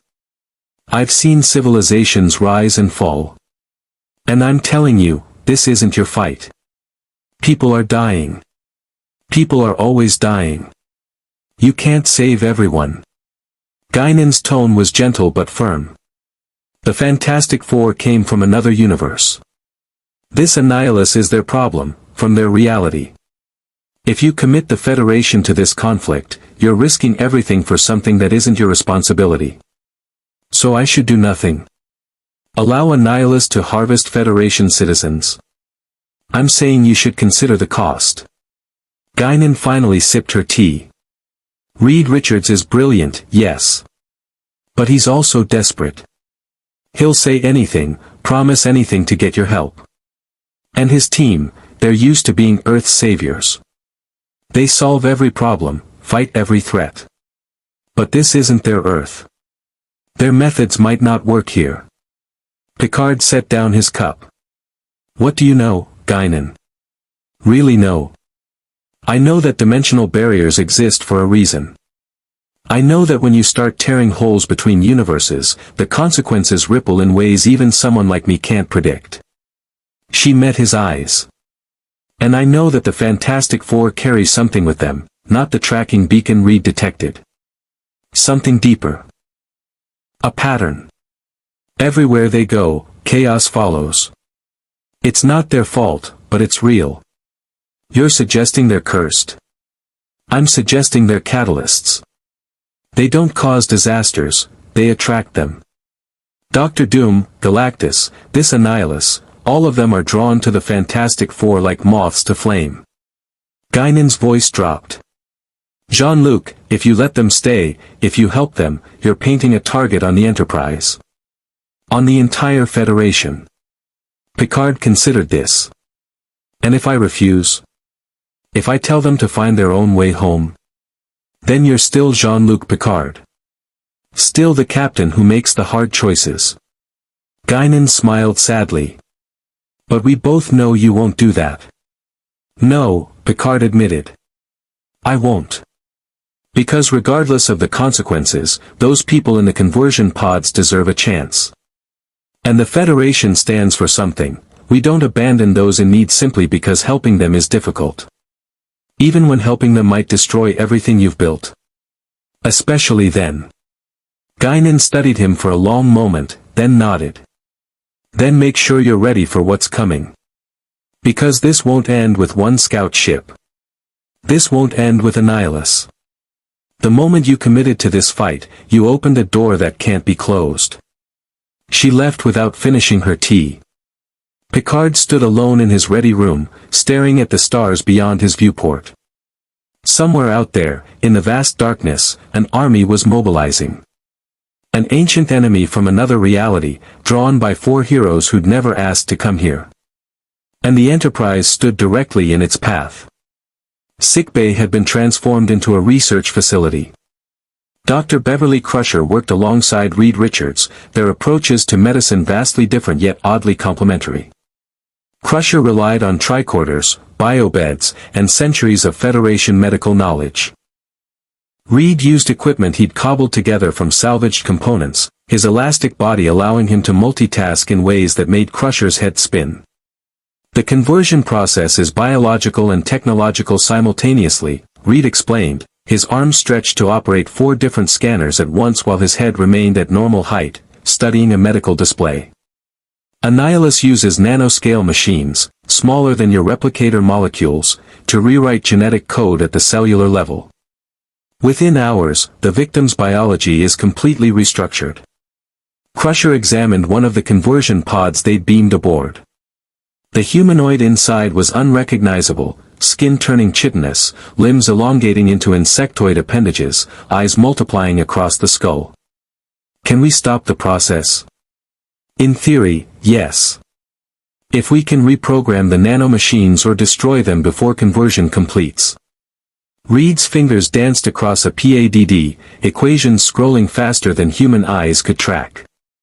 But the challenge is doing it without killing the host. The nanomachines are integrated with every cell. Remove them too quickly and the body collapses. What about a biofilter? Our transporters can screen out harmful pathogens at the molecular level. Reed's eyes lit up. That could work. If we calibrate the biofilter to target the nanomichine-specific molecular signature. He was already moving, stretching across sickbay to access a wall console. Dr. Crusher, you're brilliant. I have my moments. Crusher pulled up the transporter specifications. But we'll need a sample of the nanomichine's intact structure. And we'll need to test the process before attempting it on a living subject. Leave that to me. Reed produced a small vial from his uniform pocket. Inside, a silvery substance writhed like living mercury. I collected this from the negative zone ship. Deactivated nanomachines in suspension. Should be enough for your biofilter to analyze. Crusher took the vial gingerly. Reed, you've been carrying weaponized nanotechnology in your pocket? It's safe. Probably. Reed's attention was already elsewhere, focused on a biobed readout. Dr. Crusher, this patient's neural patterns are unusual. I'm seeing activity in brain regions that shouldn't exist in humanoid anatomy. Crusher moved to the indicated biobed. The patient, a Vulcan, based on the pointed ears still visible beneath chitinous growths, showed elevated neural activity despite being sedated. You're right. It's as if new brain structures are forming. What could cause that? Hive mind integration, Reed said grimly. Annihilus doesn't just control his army through orders. He links them neurologically. Every soldier is simultaneously an individual and part of a greater consciousness. It makes them terrifyingly efficient. They coordinate without communication, adapt strategies instantaneously, share sensory data across the entire swarm. Like the Borg, Crusher realized. Similar, but different. The Borg assimilate knowledge and technology. Annihilus assimilates bodies and fighting spirit. He turns warriors into better warriors. Reed's expression was haunted. I fought Annihilus 3 times in our universe. Lost good people each time. The thing that makes him truly dangerous isn't his technology or his army's size, it's that he learns. Every battle, every defeat, he adapts. He never makes the same mistake twice. Then we need to make sure we only get one chance to stop him here. Crusher began programming the biofilter modifications. How long until he sends reinforcements? Based on the transmission duration. Annihilus knows our location, knows the Enterprise's capabilities, and knows we're helping the humans from his universe. He'll send overwhelming force to ensure we can't escape. Reed checked his calculations. 12 hours. Maybe 18 if we're lucky. That's not enough time to save these people and develop a defense. I know. They worked in silence for several minutes. Finally, Crusher spoke. Reed, can I ask you something personal? Of course. Do you regret it? The cosmic ray experiment? Gaining your powers? Reed's hands stilled. His body went completely rigid, holding perfect human proportions, something Crusher had learned he only did when deeply uncomfortable. Every day. Sue and I could have had normal lives. Ben wouldn't be trapped in that body. Johnny could have pursued his racing career without the world depending on him. He paused. But would I undo it if I could? No. Because despite everything, despite the pain and the fights and the constant threats, we've saved lives. Billions of lives. And that has to mean something. It does, Crusher assured him. But it's okay to wish things were different. Is it? Reed's body began stretching again, resuming work. Because sometimes I think wishing for different is just another way of failing to accept what is. Before Crusher could respond, the comm system crackled. Dr. Crusher, this is the bridge. We're receiving a transmission. Audio only. You should hear this. The voice that filled sickbay was unlike anything Crusher had heard, thousands of insect clicks forming words, layered with harmonics that suggested multiple beings speaking simultaneously. Fantastic Four. I am Annihilus, Lord of the Negative Zone, Conqueror of Dimensions, Eternal King of the Annihilation Wave. You fled my realm thinking distance would save you. You were wrong. Reed's face went pale. I have claimed this universe as my own. Your Federation will kneel or be consumed. Your technology will be absorbed. Your people will become my soldiers. And you, the four who have defied me for so long, you will watch as I destroy everything you tried to save. The transmission cut off, leaving only static. Crusher looked at Reed, whose elastic body had gone completely rigid again. Reed? He's not bluffing, Reed whispered. Annihilus never bluffs. If he says he's claimed this universe. Reed activated his comm badge. Bridge, this is Richards. You need to go to Red Alert. Right now. Annihilus isn't sending reinforcements in 12 hours. Then when? Picard's voice came through tense but controlled. Reed pulled up sensor data on a nearby console. His face confirmed what the readings showed, multiple subspace ruptures forming at the edge of the system. Dozens of them. Hundreds. He's not sending reinforcements, Captain. He's sending his entire fleet. And they'll be here in 90 minutes. The Enterprise bridge had become a war room. Every station manned, every system pushed to maximum readiness. Picard stood at the center, flanked by his senior staff and the Fantastic Four, staring at the tactical display that showed their impending doom in cold, numerical precision.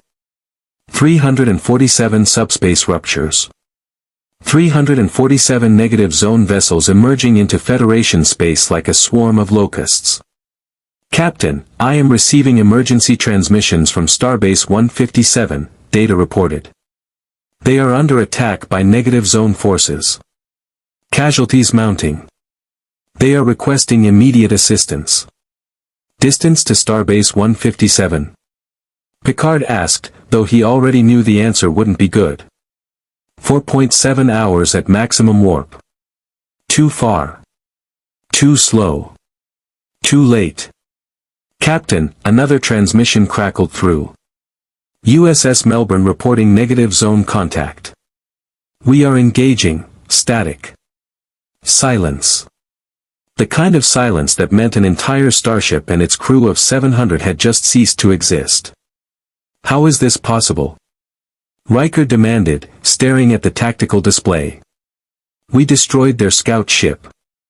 How did Annihilus mobilize this quickly? Reed Richards stood at a science console, his elongated neck allowing him to study multiple displays simultaneously. Time dilation.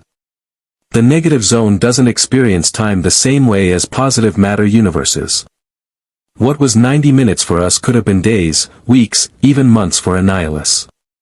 He had all the time he needed to prepare. Then we never had a chance, Worf said grimly. No, Reed corrected.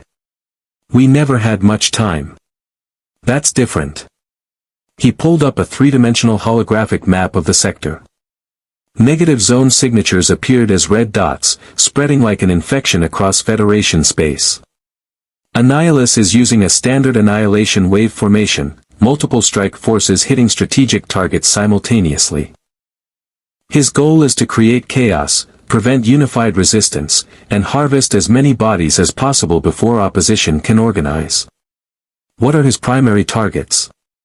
Picard asked. Population centers. Industrial worlds. Anywhere he can convert large numbers quickly. Reed highlighted several systems on the map. Based on his tactical patterns, he'll prioritize these colonies first: high population density, low defensive capabilities. Sue Storm studied the map, her tactical mind, honed through years of superhero conflicts, analyzing the pattern. He's leaving gaps. See here, and here. Those vectors are deliberately underdefended. He's herding survivors toward central collection points. Like cattle, Ben Grimm growled. Johnny Storm's hands ignited unconsciously. So what do we do? We can't fight 300 ships. No, Picard agreed. We can't. But we can save lives. He turned to Data. Compile a list of every Federation colony, outpost, and vessel in the affected sectors. Prioritize by population and vulnerability. We'll evacuate as many as we can. Captain, Worf protested, that is a retreat. We should fight. We will fight, Mr. Worf. But strategically. Picard's voice carried the authority of command. One Galaxy-class starship cannot stop an invasion fleet. But we can preserve lives and buy time for Starfleet to mobilize a proper defense. Mr. Data, send emergency transmissions to Starfleet Command. Tell them we need every available vessel in this sector. And someone get me Admiral Nechayev. Aye, sir. Reed cleared his throat. Captain, there may be another option. A way to slow Annihilus down, maybe even force him to withdraw. Every eye turned to him. The subspace ruptures he's using to cross dimensions, they're not stable. Each one requires massive energy expenditure to maintain. If we could collapse the ruptures, cut off his supply lines, we'd trap his invasion force in this universe without reinforcements. How do we collapse dimensional rifts? Geordi asked. We reverse the polarity of the subspace field and flood it with antimatter particles. The resulting cascade reaction would seal the breach. Reed's fingers flew across the console, calculations appearing faster than anyone could read. The challenge is generating enough antimatter in a controlled burst. You'd need, approximately 200 isotons worth of antimatter, precisely targeted. Geordi's eyes widened behind his visor. 200 isotons. Reed, that's more antimatter than the Enterprise carries in our entire fuel reserve. And even if we had it, releasing that much energy at once would create a subspace shockwave that could destabilize warp fields for light years in every direction, Data finished. Ships caught in the blast radius would be unable to achieve warp speed. Including the Enterprise, Riker noted. We'd be stranded here with 300 negative zone ships. 47 ships, Reed corrected. Based on the rupture distribution, only 47 vessels are close enough to reach the Enterprise before we could escape at impulse power to a minimum safe distance. The rest would be cut off, unable to pursue without warp capability or dimensional rifts. 47 is still too many, Worf said. For you, yes. Johnny stepped forward, flames dancing up his arms. But not for us. Ben and I can handle ship-to-ship combat. Sue can shield the Enterprise while we work. And Reed can coordinate the whole thing from here. You're suggesting we use you as a strike force, Picard said carefully. I'm suggesting you use us the way we're meant to be used, as a team. Johnny's cocky grin was pure confidence. Captain, in our universe, we've fought alien invasions, interdimensional conquerors, and cosmic entities that make Annihilus look like a street punk. This is what we do. Ben cracked his knuckles. The kid's right. Much as I hate to admit it. We didn't ask to come here, but we're here. And those people Annihilus is harvesting. They got families. Kids. People who love them. I ain't gonna stand by and let that happen when I can do something about it. Sue met Picard's eyes. Captain, I understand your hesitation. You don't want to weaponize us. I respect that. But right now, we're the only advantage you have. Let us help. Not as weapons, as allies. Picard looked at each of them in turn. For individuals from another universe, thrust into a conflict not of their making, volunteering to risk their lives for people they'd never met. It went against every regulation, every protocol. It was reckless, dangerous, and completely insane. It was also their only chance. Very well, Picard said. But we do this my way. Coordinated. Calculated. Mr. Data, how long until the nearest negative zone vessels reach us? 43 minutes at their current velocity. Then we have 43 minutes to prepare. Picard turned to his senior staff. Geordi, I want you working with Reed on the antimatter burst. Find me a way to generate 200 isotons. Salvage from torpedoes if you must. Mr. Worf, coordinate with Ben and Johnny.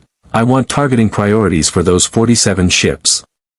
Sue, you'll work with Data on shield harmonics. If we're going to survive this, your force fields need to integrate perfectly with our deflectors. And me, Captain? Reed asked. You're going to tell me everything you know about Annihilus. His tactics, his weaknesses, his psychology. If we're going to beat him, I need to understand how he thinks. Captain, Admiral Nechayev's face appeared on the view screen, her expression carved from granite. I've received your report. 300 negative zone vessels. Starbase 157 destroyed. Melbourne lost with all hands. Captain Picard, explain to me how this situation deteriorated so rapidly. Admiral, 4 individuals from a parallel universe arrived on the Enterprise approximately 6 hours ago. I've read your initial reports. The Fantastic Four, correct? Captain, why didn't you contain them immediately? Why didn't you transport them to a secure facility for study? Because they're people, Admiral.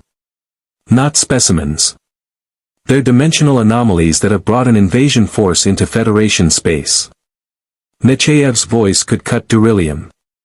Captain, I'm ordering you to surrender the Fantastic Four to Starfleet intelligence immediately. We'll transport them to. No. Picard's tone was absolute. Silence. Nechayev's eyes narrowed. I beg your pardon. I said no, Admiral. The Fantastic Four are under my protection.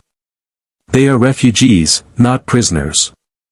And more importantly, they are the only tactical advantage we have against this invasion. I will not surrender them to be dissected by intelligence while Federation citizens die. Captain Picard, I am ordering you. Admiral, with respect, I don't have time for this debate. Negative zone forces will be in weapons range in 40 minutes. I can either spend that time arguing about jurisdiction, or I can prepare a defense that might actually save lives. What are your orders regarding the invasion fleet? Nechayev's jaw clenched. She knew Picard was right, and she hated it. The Fifth Fleet is mobilizing, but they won't reach your position for 16 hours. The Klingon are sending 2 wings of birds of prey, ETA 9 hours. You're on your own until then. Understood. We'll hold the line. Captain, be careful. Starfleet cannot afford to lose the Enterprise. The view screen went dark. Riker approached quietly. That was insubordination, Captain. That was the right thing to do, number 1. Sometimes they're not the same thing. Picard returned to his command chair. Status report. Geordi and Reed have a preliminary plan for the antimatter burst, Data reported. Success probability, 47.3%. I'll take those odds. What about our defensive preparations? Torpedo inventory, 273 photon torpedoes. All phaser banks charged. Shields at maximum. But Captain, Data paused, which for an android was significant. I must note that Reed Richards' calculations show the Enterprise has a 19% probability of surviving the engagement. 19%. 1 in 5 chance. A near certainty of death. Picard felt the weight of every life aboard his ship. 1,014 crew members, ranging from seasoned officers to civilians and children living in the family sections. All depending on his decisions. All trusting him to bring them through. Then we'll be part of the 19%, Picard said firmly. All hands, this is the captain. We are about to engage a hostile force. I won't lie to you, the odds are not in our favor. But we are Starfleet. We've faced impossible odds before. The Borg at Wolf 359. The Romulan incursion at Narendra 3. Time and again, we've stood at the precipice and chosen to fight rather than flee. Today is no different. He paused, letting his words sink in. We fight not for glory or vengeance, but for the simple, essential principle that all sentient life has value. That no one, human, Vulcan, or any other species, should be harvested and transformed into a weapon. We fight because someone must. And we are that someone. Picard out. The bridge crew straightened at their stations. Determination replaced fear. Reed Richards approached the command chair. "Captain, that was a good speech. But you should know, Annihilus was listening. He monitors all transmissions in systems he invades." "I'm counting on it," Picard replied. "Mr. Worf, prepare to transmit a message on all frequencies. Audio and visual." "To whom, sir?" "To Annihilus. If he wants a fight, let's make sure he knows exactly who he's fighting." In the cold darkness of the negative zone command ship, a massive vessel dwarfing any Federation starship, Annihilus listened to Picard's speech. His compound eyes, each facet reflecting different spectrums of light, studied the tactical displays showing the Enterprise's position. Beside him, converted Federation officers, their bodies twisted into insectoid warriors, awaited orders. They felt no fear, no doubt, only the overwhelming need to serve their lord.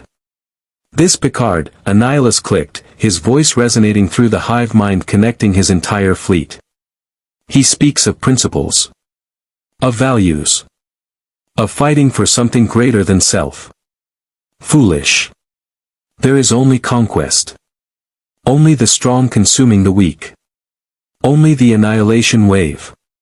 One of the converted officers, formerly a Starfleet commander, spoke with Annihilus's voice. "My lord, the Fantastic Four are with him. Should we adjust our strategy?" "No. The Fantastic Four are irrelevant. They flee from universe to universe, always running, never accepting their inevitable defeat. This Picard thinks harboring them makes him strong. It makes him a target." Annihilus rose from his throne, his massive form bristling with biomechanical weapons. "Signal the fleet. All vessels converge on the Enterprise. I want Picard taken alive.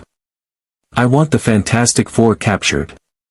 And I want this Federation to watch as I convert their greatest starship into the flagship of my conquest." The command ship's engines flared with sickly green energy. Around it, hundreds of negative zone vessels adjusted course, moving with the eerie synchronization of a hive mind in perfect coordination. The Annihilation Wave was coming. And the Enterprise stood alone. 30 minutes. The Enterprise's engine room had transformed into a controlled chaos of activity. Geordi LaForge worked alongside Reed Richards, their hands, one pair human, one pair capable of stretching across the entire room, moving in synchronized urgency.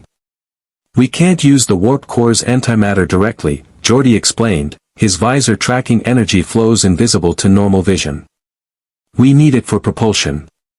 But if we cannibalize 47 photon torpedoes, extract their warheads, and reconfigure them into a single payload, we'd have approximately 194 isotons," Reed finished, his body stretched between 3 different workstations. "Not enough. We need another source." "The nacelles," a voice said. Sue Storm entered engineering, her expression determined. "Your warp nacelles contain residual antimatter particles in the plasma conduits. If we purged them all at once, we'd lose warp capability until we could refuel and recalibrate," Geordi said. "But yes, that would give us the additional isotons we need." Reed was already calculating. Combined yield, 208 isotons. Margin of error, 3%. It would work. He looked at Geordi. "But Sue's right, you'd be stranded here at impulse power. Maximum speed, what? 0.25 light speed? 0.27 if we push it," Geordi confirmed. "Against negative zone ships that can exceed 0.5 light speed in normal space. Even if we collapse the dimensional rifts, we'd be a sitting target for any vessels already through." Reed's mind raced through scenarios. Unless we don't stay sitting," Sue finished. Reed, if I generate a force field around the entire ship, a massive field that encompasses the Enterprise completely, I could use the blast wave's energy to propel us. Turn the Enterprise into a surfboard riding the subspace shockwave. Geordi's jaw dropped. That's actually brilliant. The shockwave would push against your force field, and if you angled it correctly, we'd achieve velocities far exceeding impulse power. Maybe even approaching low warp speeds, at least temporarily. Reed grabbed Sue's shoulders. But the energy requirements would be enormous. You'd have to maintain a stable field around a structure 642 meters long while channeling the kinetic energy of a 200 isoton explosion. Sue, that could kill you. So could doing nothing. Sue met his eyes. Reed, I can do this. I've held together buildings, created fields spanning city blocks. The Enterprise is just a really big building that flies. That's the worst technical description of a starship I've ever heard, Geordi muttered, but he was already smiling. And I love it. Okay, if we're doing this, we need to coordinate perfectly. I'll need exact specifications for your force field's maximum tensile strength, energy absorption rate, and... Already calculated, Reed said, handing him a PADD covered in equations. I've been analyzing Sue's abilities since we arrived. She can theoretically generate fields with tensile strength exceeding neutronium, but sustained output at that level will exhaust her in approximately 9.3 minutes. Then we have 9 minutes to make this work, Sue said firmly. On the bridge, Worf coordinated with Ben Grimm and Johnny Storm. The tactical display showed their targeting priorities, 47 negative zone vessels, ranked by threat level. These 3 capital ships, Worf indicated with a massive claw finger, are the primary targets. They carry conversion pods and function as mobile harvesting stations. Destroying them prevents Annihilus from processing captured prisoners. Ben studied the display. Big ships. Lots of armor. Probably protected by smaller escort vessels. Correct. 23 escort craft total, distributed among the capital ships. Worf's tactical mind, honed through years of combat, saw the challenge. A conventional attack would require coordinated strikes from multiple starships. We have one. We got something better, Ben said. We got Johnny. Johnny grinned. Damn right. Ben, remember the Latverian maneuver? The one where you almost killed us both. Yeah, I remember. Well, now's the time to use it again.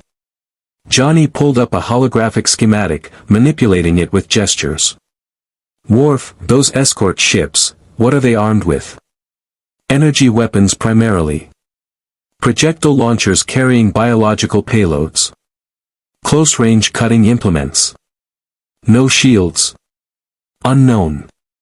Our sensors cannot penetrate their hull composition. Johnny's grin widened.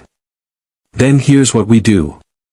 I go in hot, literally, burning at maximum temperature. I'll be so bright their sensors will be overwhelmed. While they're focusing on me, Ben here drops from above like a meteor. He punches through the hull. Preferably near the engine section, Ben interjected. And rips out their power core. Ship goes dark, we move to the next one. Worf considered this. It is crude. Inelegant. Completely without tactical subtlety. But will it work? Ben asked. Oh yes, Worf said with a predatory smile. It will work beautifully. I approve this plan. Data approached, tilting his head. Mr. Grimm, I must ask, how do you survive in vacuum? Your physiology, while extraordinary, still requires oxygen. Sue's force field thing, Ben explained. She wraps me in an invisible bubble of air. Got about an hour's worth, give or take. And you, Mr. Storm? How do you generate thrust in vacuum without atmosphere to provide resistance? Johnny ignited his hands, flames dancing blue-white. I don't burn air, Commander. I burn cosmic radiation, solar wind, quantum fluctuations. Basically, I burn the universe itself. Space isn't empty. It's full of energy if you know how to tap it. Fascinating, Data said. Your abilities violate the second law of thermodynamics. Yeah, we get that a lot. Picard stood, checking the countdown. 23 minutes. Status of the antimatter payload? Engineering reports the torpedo modifications are 73% complete, Data said. However, Captain, I must note a complication. The dimensional rift collapse will generate massive gravimetric distortions. Any ship caught in the blast radius will experience severe spatial stress. How severe? Hull compression estimated at 8,000 psi. The Enterprise's structural integrity field can compensate, but smaller vessels, shuttles, escape pods, would be crushed instantly. Picard felt the weight of that information. Then we ensure no one is in escape pods when we trigger the device. All hands to secure stations. Evacuate all non-essential sections and reinforce structural integrity in civilian quarters. Aye, sir. Counselor Troy approached quietly. Captain, I'm sensing enormous anxiety from the crew. They know the odds. So do I, Counselor. They trust you to bring them through this. That, Picard said softly, is what terrifies me most. 10 minutes. Dr. Crusher worked frantically in sickbay, trying to stabilize the conversion victims. The biofilter modifications Reed had suggested showed promise. 3 patients had been successfully purged of nanomachines and were recovering, though severely traumatized. But 27 others were too far gone. Their bodies had transformed beyond recovery, chitinous plates replacing skin, neural structures rewired into hive mind receivers. They lay sedated, trapped between human and insect, conscious but unable to communicate. One victim, a young Starfleet ensign barely out of the academy, had enough human structure left to speak. His voice was distorted, clicks and whistles underlying each word. Doctor, please, don't let me become one of them. Crusher held his hand, partially human, partially insectoid. We're trying. We're doing everything we can. Not enough. I can feel it, feel him. Annihilus, in my mind, wants me to kill you. The ensign's body convulsed. Crusher jumped back as his free arm, the one that had completed transformation, lashed out with inhuman speed, claws slashing where her throat had been a heartbeat before. Security to sickbay. Crusher shouted, scrambling for a hypospray. She loaded it with a heavy sedative and jammed it against the ensign's neck. He collapsed, his remaining human eye rolling back. I'm sorry, Crusher whispered. I'm so sorry. Security officers arrived, phasers drawn. Doctor, are you injured? No. But increase security in the conversion ward. They're more dangerous than we realized. Crusher pulled up the medical scans, her heart sinking. The hive-mind connection is active. Even sedated, even partially converted, Annihilus can control them. They're not victims anymore. They're sleeper agents waiting for his command. She activated her comm badge. Crusher to bridge. Captain, we have a problem. The conversion victims, if they wake up during the battle, they'll be compelled to sabotage the ship from within. Picard's response was immediate. Recommendations, Doctor. We need to isolate them in the brig, behind force field containment. And Captain, Crusher's voice broke slightly. If Annihilus gains control, if they become a threat to the ship, you'll need to be prepared to neutralize them. Understood. See to it, Doctor. Picard out. Crusher looked at the converted victims, these people she'd sworn to save, and felt the weight of potential mercy she might have to deliver. In Starfleet, they trained you for combat casualties, radiation exposure, plague outbreaks. They never trained you for this. 5 minutes. The Fantastic Four assembled in the transporter room. Johnny checked his uniform, unstable molecules that adapted to his flames, courtesy of Reed's genius. Ben flexed his massive fingers. Sue practiced generating fields, each one appearing as a translucent blue shimmer before vanishing. Reed stood perfectly still, his body held in rigid human proportions, his way of centering himself before combat. Just like old times, Johnny said, trying to inject levity into the tension. Old times usually involved us having a plan that made sense, Ben grumbled. This plan involves me being shot out of the Enterprise like a cannonball while you play Matador with alien starships. It's a good plan, Johnny protested. It's a terrible plan. I'm just saying it'll probably work, which somehow makes it worse. Sue smiled despite herself. Boys, focus. We've done this before. We've fought worse. Have we though? Ben asked. I mean, really think about it. Galactus was one guy. Annihilus has 300 ships and counting. The numbers ain't great. Since when did numbers matter? Johnny's hands ignited. We're the Fantastic Four. We don't lose. Everyone loses eventually, kid. Not today. Reed finally moved, his voice carrying absolute conviction. Today we protect innocent lives. Today we give the Federation time to mount a proper defense. And today we show Annihilus that no matter what universe he invades, there will always be people willing to stand against him. He extended his hand to the center of their circle. Sue placed hers on top. Ben added his massive rocky fist. Johnny completed the gesture. Together? Reed asked.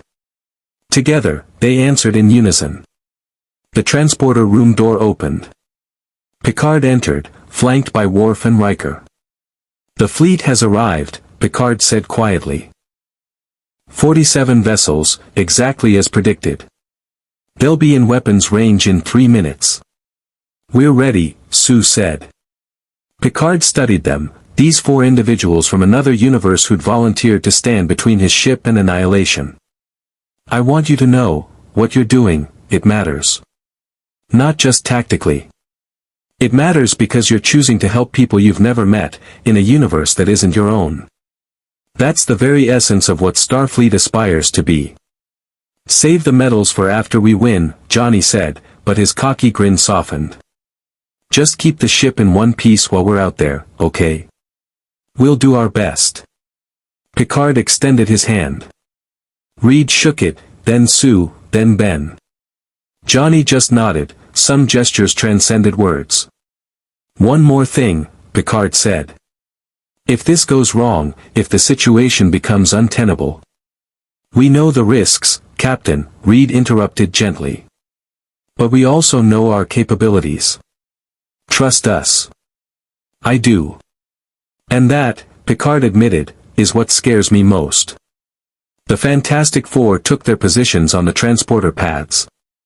Chief O'Brien activated the controls, his hands steady despite the knowledge that he might be beaming these 4 to their deaths. Energize, Picard ordered. The transporter caught them mid-breath, molecules dissolving into coherent energy streams that scattered across hundreds of kilometers. Ben materialized in high orbit above the Enterprise, Sue's force field wrapped around him like a second skin. Johnny appeared in open space, already igniting into a living comet. Sue materialized on the Enterprise's hull, her body pressed against the transparent aluminum of the main bridge viewport. Reed stayed aboard, his consciousness linked to the ship's sensors, coordinating the battle. And in the distance, growing larger with each passing second, the Annihilation Wave descended.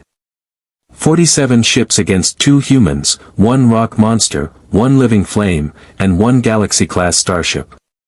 The battle for the Alpha Quadrant had begun.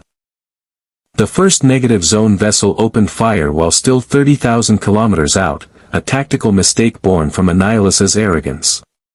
The dark energy bolts traveled slower than phasers, giving Johnny Storm 3 full seconds to intercept. He burned. Not the controlled flames of training exercises or the show-off pyrotechnics he used to impress crowds. Johnny ignited at full supernova capacity, his body temperature spiking to 15 million degrees Kelvin, hotter than the core of most stars. The vacuum around him superheated, creating a localized plasma field that ionized everything within 100 meters. The dark energy bolts hit his plasma corona and simply ceased to exist, their exotic matter annihilated on contact with temperatures that shouldn't exist outside stellar cores. "Is that all you got?" Johnny's voice crackled across the comm channel, transmitted through Sue's force field network. "I've fought the Super Skrull. I've burned inside the sun. You're gonna have to do better then." 3 more negative zone vessels opened fire simultaneously. 73 dark energy bolts from different vectors, coordinated through the hive mind with inhuman precision. Johnny twisted midair, his plasma field expanding to create a defensive sphere. Most bolts vaporized on contact, but 3 punched through, forcing Johnny to dodge with maneuvers that would tear apart any normal human. He rolled, spun, accelerated to velocities approaching .01 light speed, trailing fire like a comet doing aerobatics. "Okay," Johnny admitted, breathing hard, "that was better." "Amartha Storm," Data's voice came through with android precision, "you are drawing fire from 17 vessels. Recommend you disengage and—" "Negative, Data. The more that shoot at me, the fewer shooting at you." Johnny dove toward the nearest capital ship, building speed. "Ben, you in position." High above the battlefield, Ben Grimm floated in Sue's force field bubble, watching Johnny's blazing trajectory. The cosmic radiation-borne flames lit up the darkness like a targeting beacon, drawing every weapon in the Annihilation fleet. "Yeah, I'm in position," Ben rumbled. "This is still a stupid plan. Best stupid plan we got. Sue, drop me on my mark." "Ben, are you sure about this?" Sue's voice carried across the comm, tight with concentration. She stood on the Enterprise's hull, her hands extended, generating force fields across 300 kilometers of space simultaneously, a feat that should have been impossible but was merely exhausting for someone of her abilities. "No," Ben admitted. "But when has that ever stopped us?" Johnny screamed past the capital ship's bow, deliberately slowing to draw fire. The ship's weapons tracked him, dozens of gun ports swiveling with insectoid precision. They opened fire, and missed as Johnny accelerated at the last instant, leaving superheated plasma in his wake. "Now, Ben." Sue's force field vanished. Ben Grimm dropped like a meteor, his rocky body plummeting toward the capital ship with terminal velocity multiplied by the momentum Sue had been storing in her field. He crossed 300 kilometers in 18 seconds, his descent so fast that friction with space dust created a visible trail. He hit the capital ship's hull with the force of a tactical nuke. The impact crater was 20 meters wide. Ben punched through 3 layers of biomechanical armor before his momentum arrested. Atmosphere vented around him in explosive decompression. Alarm klaxons, biological clicking sounds, erupted throughout the vessel. "I'm in," Ben shouted, already moving through the breach. The interior was exactly as disgusting as he remembered, pulsing walls, bioluminescent veins carrying nutrients, and the smell of something between a slaughterhouse and a chemical fire. Heading toward engineering. Or whatever passes for it in this bug heap. Insectoid warriors poured into the corridor, converted Federation officers, their bodies twisted into nightmares. They charged without hesitation, without fear, weapons raised. Ben had fought the Hulk, traded blows with the Thing of Earth A, wrestled Namor in the ocean depths. These converted soldiers were strong, fast, and coordinated through the hive mind. They didn't stand a chance. Ben's first punch sent 3 warriors flying backward, their chitinous armor cracking like eggshells. His second caught one mid-leap, crushing its thorax. He grabbed another by the legs and used it as a club to clear the corridor. "Sorry about this," Ben muttered, even as he fought. Because somewhere under that armor, these had been people. Starfleet officers with families, lives, dreams. "I'm real sorry." He pushed deeper into the ship, following the bioluminescent pathways that pulsed with energy. The conversion chambers were ahead, he could feel the ship's layout through vibrations in the hull. His rocky hide was sensitive enough to detect structural weaknesses, power flows, the subtle rhythms of a vessel in distress. There. A massive chamber pulsing with sickly green light. The ship's power core, a fusion of technology and biology that would have fascinated Reed if he weren't busy calculating targeting solutions. Ben didn't hesitate. He grabbed the power core, which was disturbingly warm and seemed to pulse like a living heart, and ripped it free from its moorings. The capital ship's lights died. Its weapons fell silent. And in the vacuum of space, the massive vessel began a slow, uncontrolled drift. "One down," Ben said, already looking for an exit. "Johnny, you want to give me a lift out of here?" On the Enterprise bridge, Reed Richards stood at the science station, his body stretched across 3 consoles simultaneously, processing sensor data faster than the ship's computers. "Capital ship neutralized," Reed reported. "Ben's exiting now. Johnny, intercept coordinates uploading to your, well, to Sue who can relay them to you." "Got M." Johnny blazed toward Ben's position, catching the rocky giant mid-void and generating enough heat to provide thrust for both of them. "You know, you really need to lose some weight," says the guy made of fire. "Sue, where's the next target?" Sue Storm stood on the Enterprise's hull, her body invisible to everyone except those watching through sensors. Her force fields covered the ship like a second skin, reinforcing shields, deflecting weapons fire, creating localized barriers where data predicted impacts before they landed. It was the most complex multitasking she'd ever attempted. Hold the ship's shield reinforcement. Maintain Ben's life support bubble. Track Johnny's position. Generate microfields to deflect incoming fire. And through it all, maintain the massive reserve field she'd need for Reed's antimatter gambit. Her nose was bleeding. She could feel capillaries bursting behind her eyes from the strain. But she held. "Second capital ship, bearing 271 Mark IV, Sue transmitted. But you've got a problem. They're adapting to your tactics. The next ship has escort fighters forming a defensive perimeter." "How many?" Johnny asked. 14. Ben and Johnny exchanged a look, or would have if Ben could see Johnny's face through the flames. "Remember the Baxter Building siege?" Ben asked. "When Doom sent his Doombots?" "Yeah." Johnny's grin was audible. "You thinking what I'm thinking?" "Unfortunately. What happened next would be analyzed by Starfleet tactical instructors for decades." Johnny Storm, carrying Ben Grimm, accelerated to maximum velocity, nearly .02 light speed, and aimed directly at the cluster of escort fighters. At the last instant, Johnny released Ben and decelerated hard, creating a thermal bloom so bright it overloaded every sensor within 10,000 kilometers. Ben tumbled forward at relativistic speeds, his rocky body effectively invulnerable to the G-forces that would liquefy a normal human. He hit the first escort fighter like a cannonball, punching clean through its hull and emerging from the other side. His momentum carried him through 3 more fighters before physics finally caught up and his velocity dropped to manageable levels. 4 escort fighters destroyed in 6 seconds. Johnny recovered from his deceleration burn and dove after Ben, engaging the remaining 10 escorts with precision fire blasts. Each target received a focused beam of superheated plasma, precision targeted at engine sections.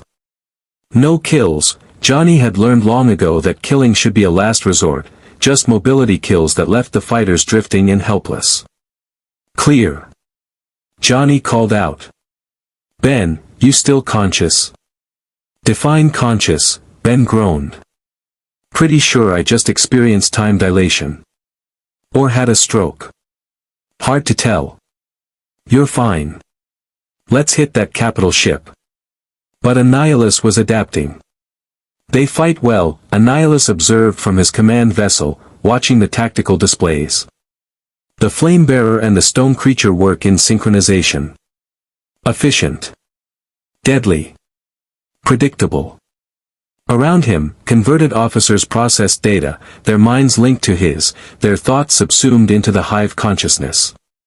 "My lord," one spoke with Annihilus's voice, "shall we deploy countermeasures?" "No. Let them destroy the capital ships. They are bait. Obsolete vessels, expendable. While the Fantastic Four focus on obvious targets, my true strike force moves into position." On the tactical display, 17 vessels, smaller, faster, heavily armed, broke formation. They'd been hanging back, cloaked in the sensor shadows of larger ships, waiting for this moment. Signal the strike force.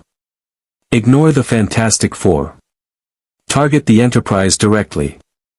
Overwhelming force. Break their shields and board them. I want Picard alive. I want their technology intact. And I want the woman who generates fields. She will make an excellent addition to the wave once converted.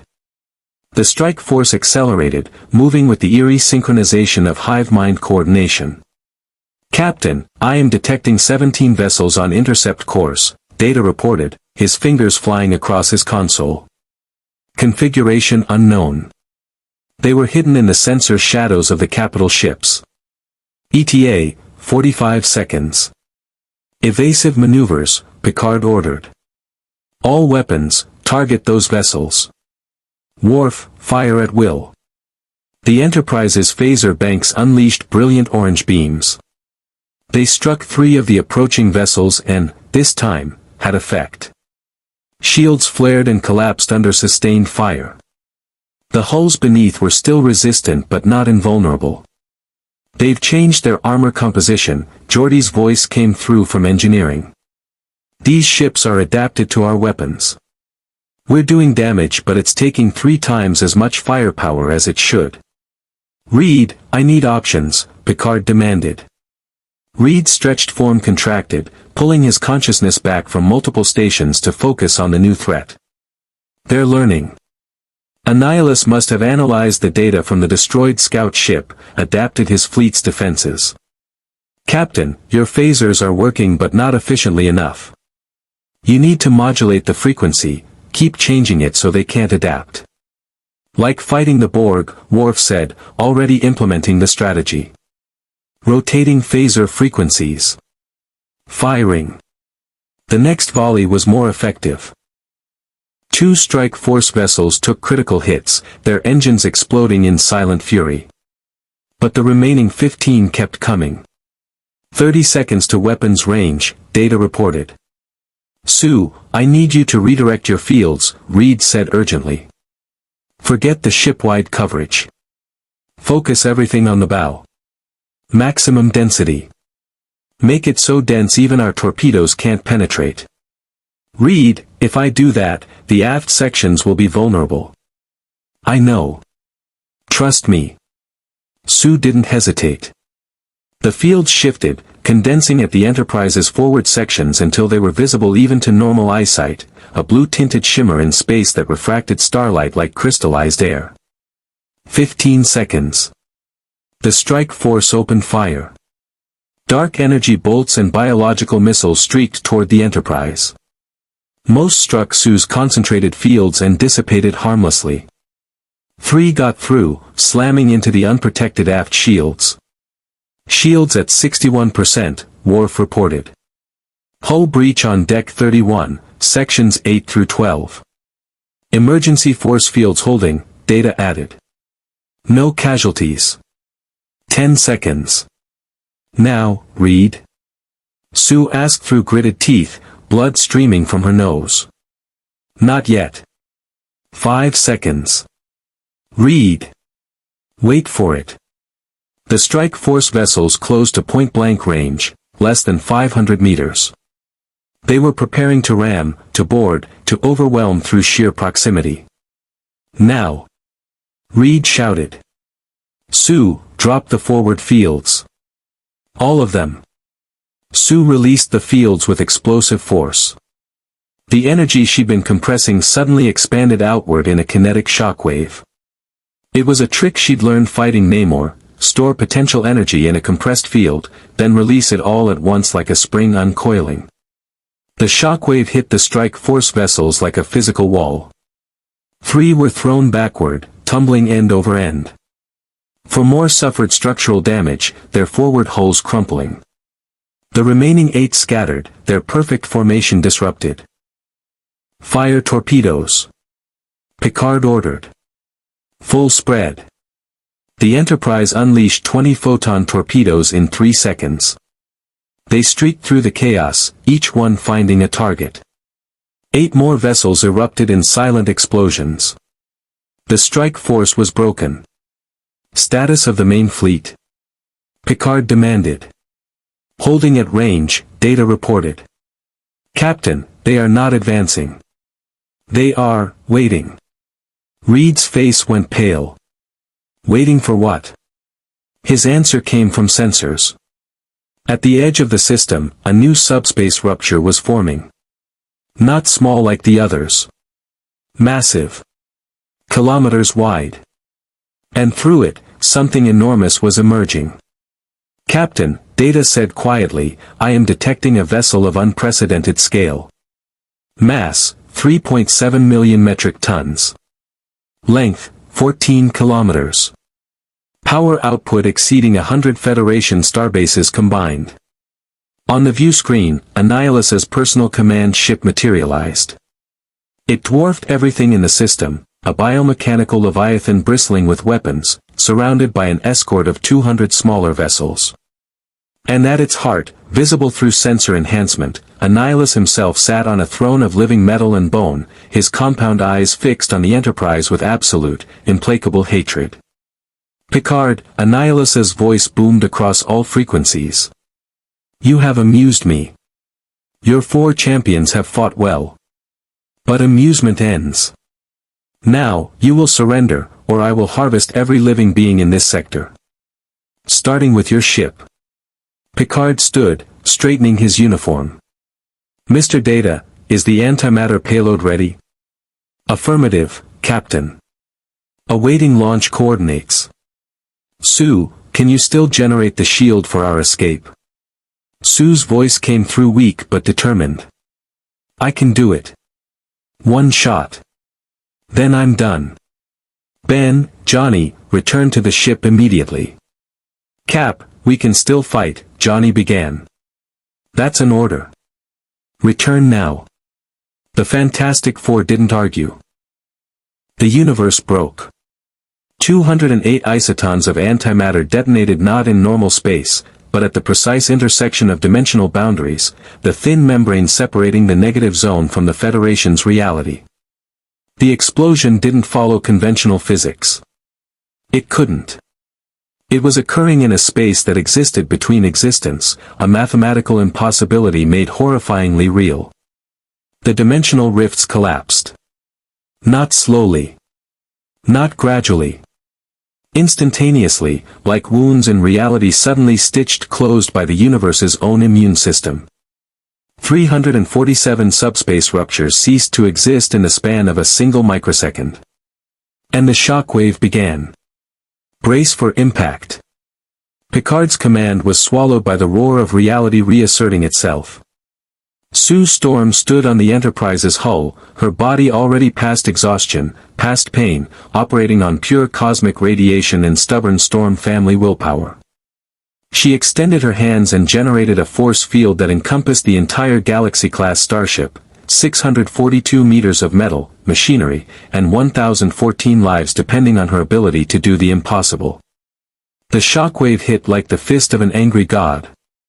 Space-time itself rippled, gravimetric distortions creating waves of pressure that would have compressed the Enterprise into a sphere of crushed metal. Sue's force field caught the energy and channeled it, redirecting the kinetic force into thrust exactly as she and Reed had calculated. The Enterprise surfed the apocalypse. Velocity climbed past 0.27 light speed. 0.35. 0.48. The ship groaned, its structural integrity field screaming warnings as stresses exceeded design tolerances. In engineering, Geordi watched readouts that should have been impossible. They were achieving velocities that should require warp drive, running on nothing but impulse engines and a woman's superhuman will. She's doing it, Geordi whispered. Dear God, she's actually doing it. On the bridge, Reed Richards monitored his wife's vital signs through sensors that probably violated a dozen privacy regulations. Her heart rate was 230 beats per minute. Brain activity showed patterns consistent with a grand mal seizure. Blood vessels were rupturing throughout her body from the strain. She was dying. And she was magnificent. Sue, you can ease off, Reed said, trying to keep his voice steady. We've achieved escape velocity. You don't need to. I need to keep us ahead of the wave. Sue's voice came through broken, each word forced through clenched teeth. Otherwise, it'll catch us, and we're dead. She was right. Behind them, the shock wave continued to expand, a tsunami of spatial distortion that would crush anything too slow to outrun it. Including, Reed realized with growing horror, the negative zone fleet. 200 vessels caught in the blast radius simply ceased to exist, not destroyed by fire or explosions, but compressed into singularities by gravimetric forces exceeding anything nature had intended. Their hulls crumpled like paper, their crews died without even time to scream, and then the singularities collapsed into quantum foam and evaporated. Annihilus's command ship weathered the storm. Barely. Its enormous mass and biomechanical shields absorbed punishment that would have atomized a lesser vessel, but even it was thrown backward, tumbling through space like a leaf in a hurricane. And inside that ship, Annihilus felt something he hadn't experienced in millennia: uncertainty. Status, he demanded through the hive mind. Dimensional rifts collapsed. 733 vessels lost.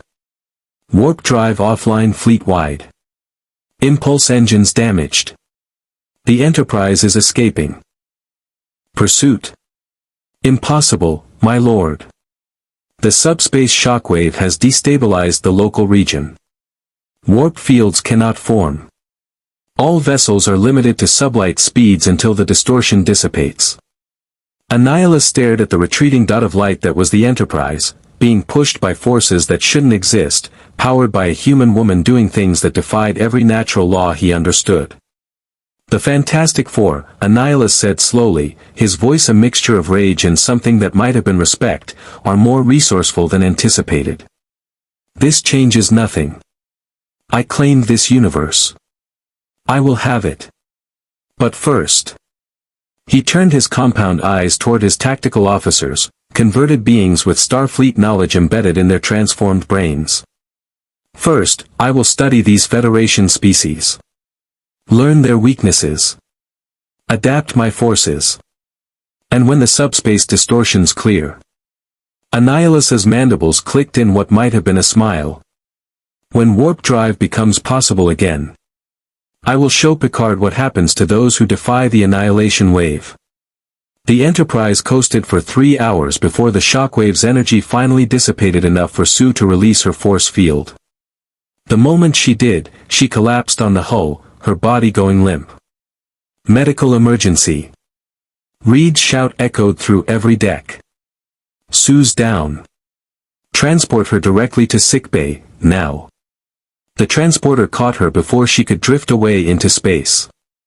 She materialized on a bio-bed in sickbay where Dr. Crusher was already moving with controlled urgency, tricorder in hand, her medical staff swarming with practiced efficiency. Severe exhaustion, multiple ruptured blood vessels, signs of neural strain consistent with telepathic overload. How is that possible without telepathic abilities? Crusher muttered, already administering stimulants and cellular repair compounds. Her vitals are stabilizing, but she's completely depleted. Reed, what exactly did she just do? Reed stood at Sue's bedside, his elastic body held in perfect, rigid human proportions, his way of maintaining control when everything inside him wanted to fall apart. She generated a force field encompassing the entire Enterprise. Sustained it for 3 hours. Channeled the kinetic energy of a subspace explosion into directed thrust. She essentially became a living warp drive. That should have killed her. It almost did. Reed took Sue's hand gently. Her fingers were cold, her pulse thready but present. But she's Sue Storm. She doesn't know when to quit. Is that admiration or concern in your voice? Both. Sue's eyes flickered open. Did we make it? We made it, Reed assured her, his voice breaking slightly. Everyone's safe. You saved us all. Good. Sue's eyes closed again. Tell Johnny, he owes me a vacation. You can tell him yourself when you wake up. But Sue was already unconscious, her body shutting down to focus on healing. Crusher checked the readouts and nodded. She'll recover.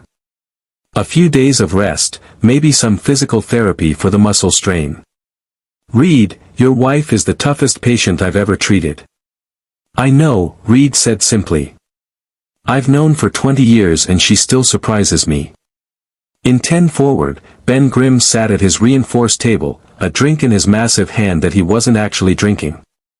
Around him, Enterprise crew members had slowly gathered, not staring now, but sitting nearby, sharing the same stunned silence that comes after surviving the impossible. A young ensign, human, barely out of the academy, approached hesitantly. Mr. Grimm? Can I ask you something? Sure, kid. What's on your mind?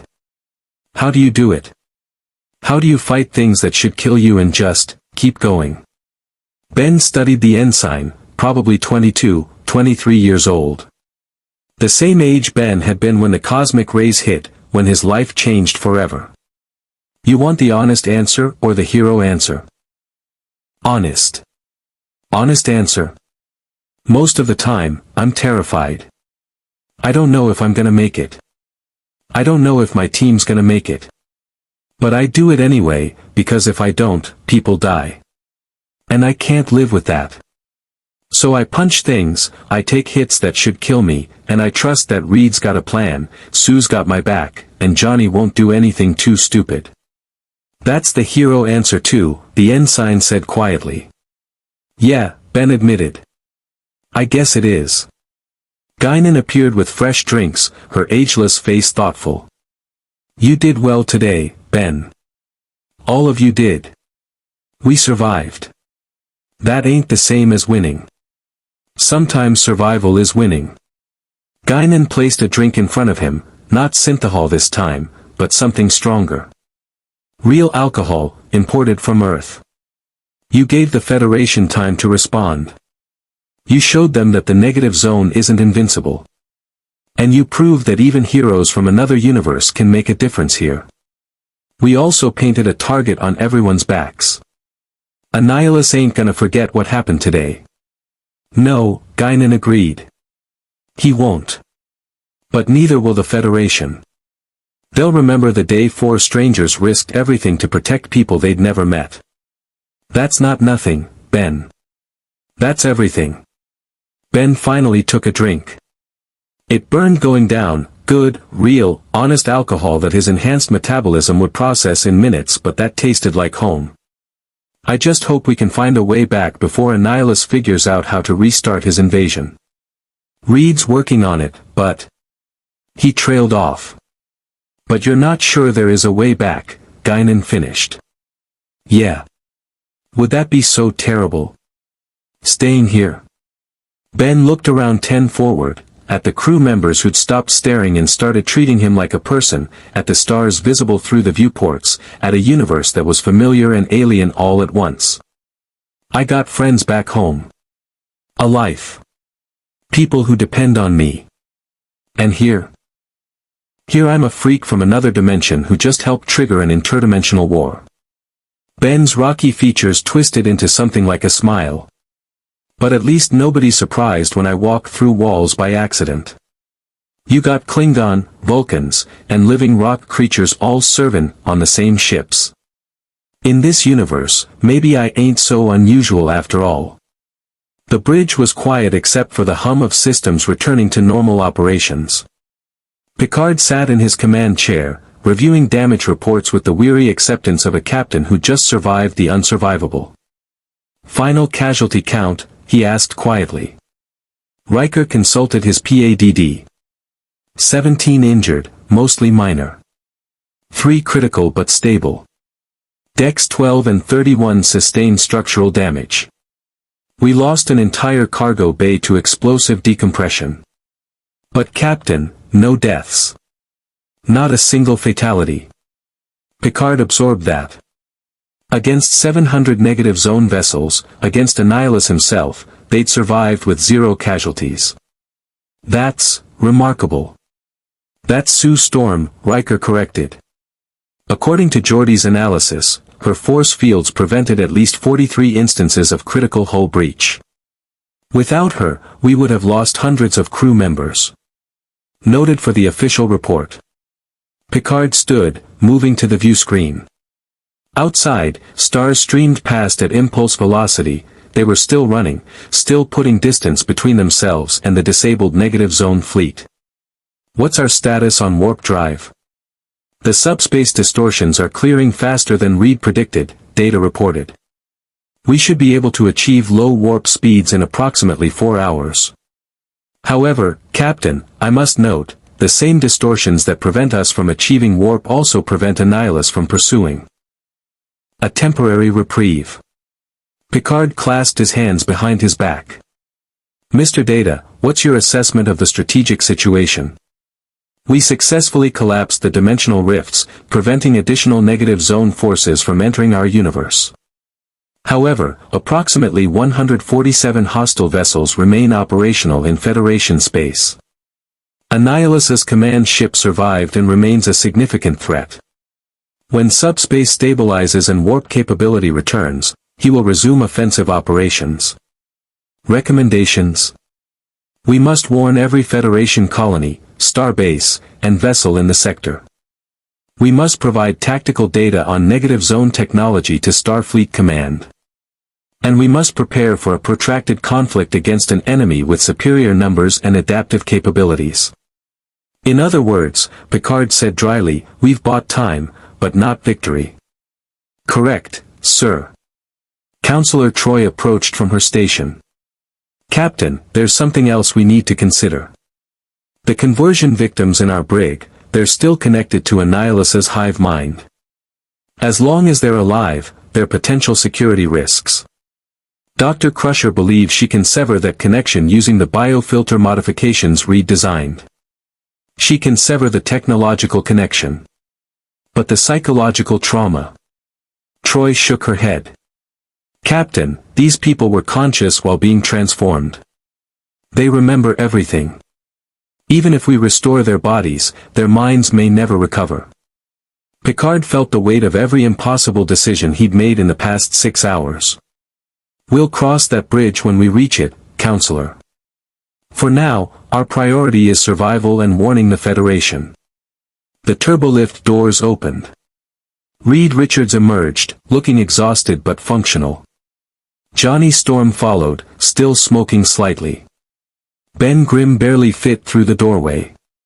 Captain, Reed said, I need to talk to you about getting home. I assumed you would. Picard gestured to the ready room. Shall we? Picard's ready room felt smaller with Ben Grimm inside, but the rock-covered giant managed to fold himself into a chair that creaked ominously under his weight. Johnny leaned against the wall, arms crossed. Reed stood, his body held in perfect human proportions. The dimensional rifts are collapsed, Reed began without preamble. That was necessary to stop Annihilus's invasion. But it also destroyed the most obvious route home. The energy signatures I was tracking, the subspace anomalies that could have led us back, all gone. So you're trapped here, Picard said. It wasn't a question. For now. But Captain, I don't give up easily. There are other options. Artificial wormholes. Quantum tunneling. Reality manipulation through controlled singularities. I just need time and resources. Both of which the Enterprise can provide. Picard poured tea, a ritual that calmed his mind. But Reed, I need you to be honest with me. If you open another dimensional rift, what's to stop Annihilus from using it to bring more forces through? Reed's silence was answer enough. That's what I thought. Picard took a sip of Earl Grey. Gentlemen, you're welcome to remain aboard the Enterprise while you research a solution. But I cannot authorize any dimensional experiments that might endanger the Federation. Even if it means we're stuck here forever? Johnny asked. Even then. Ben stirred. Cap, I respect your position. Really, I do. But you gotta understand, we got families back home. Kids. Friends. A whole world that depends on us. We can't just abandon them. I understand. But I also have a responsibility to 1,014 crew members and 300 billion Federation citizens. I cannot risk their safety for 4 individuals, no matter how much I sympathize with your situation. Then what are we supposed to do? Johnny's hands ignited unconsciously, flames dancing across his knuckles. Just accept that we're never going home. You're supposed to live, Picard said simply. You're supposed to make the best of an impossible situation. You're supposed to find purpose in this universe, even if it's not the one you chose. Reed's jaw tightened. With respect, Captain, you don't know what you're asking. Don't I? Picard set down his tea.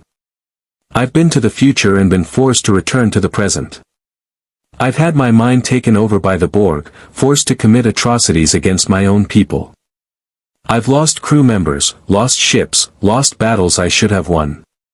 And every time, I had to make a choice, dwell on what was lost, or move forward with what remains. He met each of their eyes in turn. You are the Fantastic Four. Earth's greatest heroes. Champions who've saved your world countless times. That doesn't change just because you're in a different universe. There are still people who need help. Still injustices to fight. Still lives to save.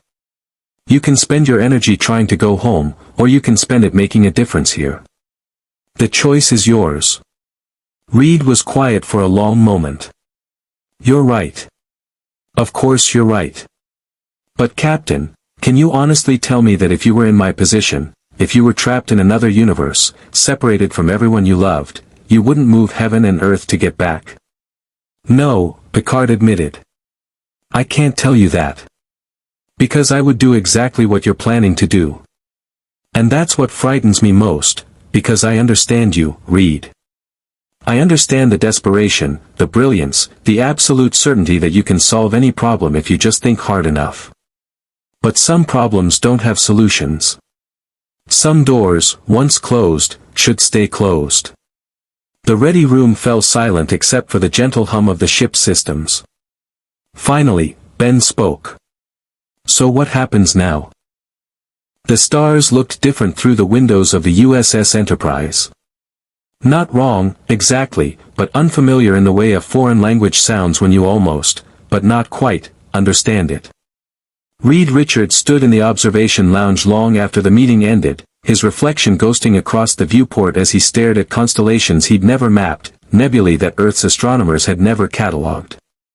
Behind him, the door hissed open. He didn't need to turn to know it was Sue, even unconscious in sickbay, even depleted to the edge of death, she remained the center of his universe. He'd know her presence anywhere. You should be resting, Reed said quietly. So should you. Sue moved beside him, her movements careful, her body still recovering from holding together an entire starship through impossible forces. Beverly cleared me for light duty. Which apparently means I can walk around but shouldn't try to stop any more invasions today. Despite everything, Reed smiled. I'll make a note. No invasion stopping until tomorrow at earliest. They stood together in comfortable silence, watching stars stream past at impulse velocity. Somewhere behind them, Ben was probably drinking in 10 forward, finding common ground with Klingon over the shared language of combat. Johnny was likely charming engineering staff with stories that were 90% exaggeration and 100% Johnny Storm. The Fantastic Four, scattered across the Enterprise like seeds blown into foreign soil, taking root whether they wanted to or not. We're really stuck here, aren't we? Sue asked finally. Reed wanted to lie. Wanted to promise her that he'd calculated a solution, that his genius would overcome the impossible, that they'd be home by Christmas. But Sue Storm had been married to him long enough to see through comfortable fiction. For now, Reed admitted. The dimensional barriers are more rigid than I anticipated. Every time I model a breakthrough solution, the probability of catastrophic side effects approaches certainty. Annihilus would use any portal we created. Or worse, we destabilize the boundaries between realities entirely. Collapse universes into each other like dominoes. So we wait. We wait. We research. We help the Federation prepare for what's coming. Reed's hands clenched into fists, normal-sized, human fists. Sue, I'm so sorry. I brought you here. I failed to see the trap. Reed. Sue took his hand, her fingers interlacing with his. We made the decision together. All of us. We chased Annihilus into the negative zone as a team. Whatever happened, whatever consequences we face them together. That's what family means. Even when family means being stranded in another universe. Especially then. The door opened again. Ben and Johnny entered, both looking tired but alive in the way that comes after surviving the unsurvivable. Group therapy session? Johnny asked, though his usual cocky grin was subdued. Or are we just staring at space dramatically? Because I can do either. We're processing, Ben rumbled, moving to the viewport. His reflection was stark against the stars, a orange, rocky figure that shouldn't exist but did, a man trapped in a monster's body who'd somehow found peace with that reality. Figuring out what comes next. What comes next is Annihilus, Reed said, pulling up a holographic display from a nearby console. The tactical situation appeared in 3 dimensions, Federation space marked in blue, negative zone vessels in sickly green. When subspace stabilizes, he'll resume his invasion. 147 ships against the entire Federation fleet. The numbers favor Starfleet, but Annihilus has something they don't. Experience, Sue finished. He's conquered dimensions before. He knows how civilizations fall. And he's patient, Reed added. He'll study the Federation, learn their weaknesses, adapt his forces. When he strikes again, it won't be the chaotic rush we just survived. It'll be surgical. Devastating. Johnny's hands ignited unconsciously, flames crawling up his forearms. So we train them. Help Starfleet prepare. Share everything we know about fighting Annihilus. Already started, Reed confirmed. I've been working with Commander Data on tactical analyses. Geordi wants to study how our powers interact with their technology. Worf is interested in hand-to-hand combat techniques for fighting converted soldiers. The Enterprise crew is remarkably adaptable. They'd have to be, Ben observed. Dealin' with us and an interdimensional invasion in the same day.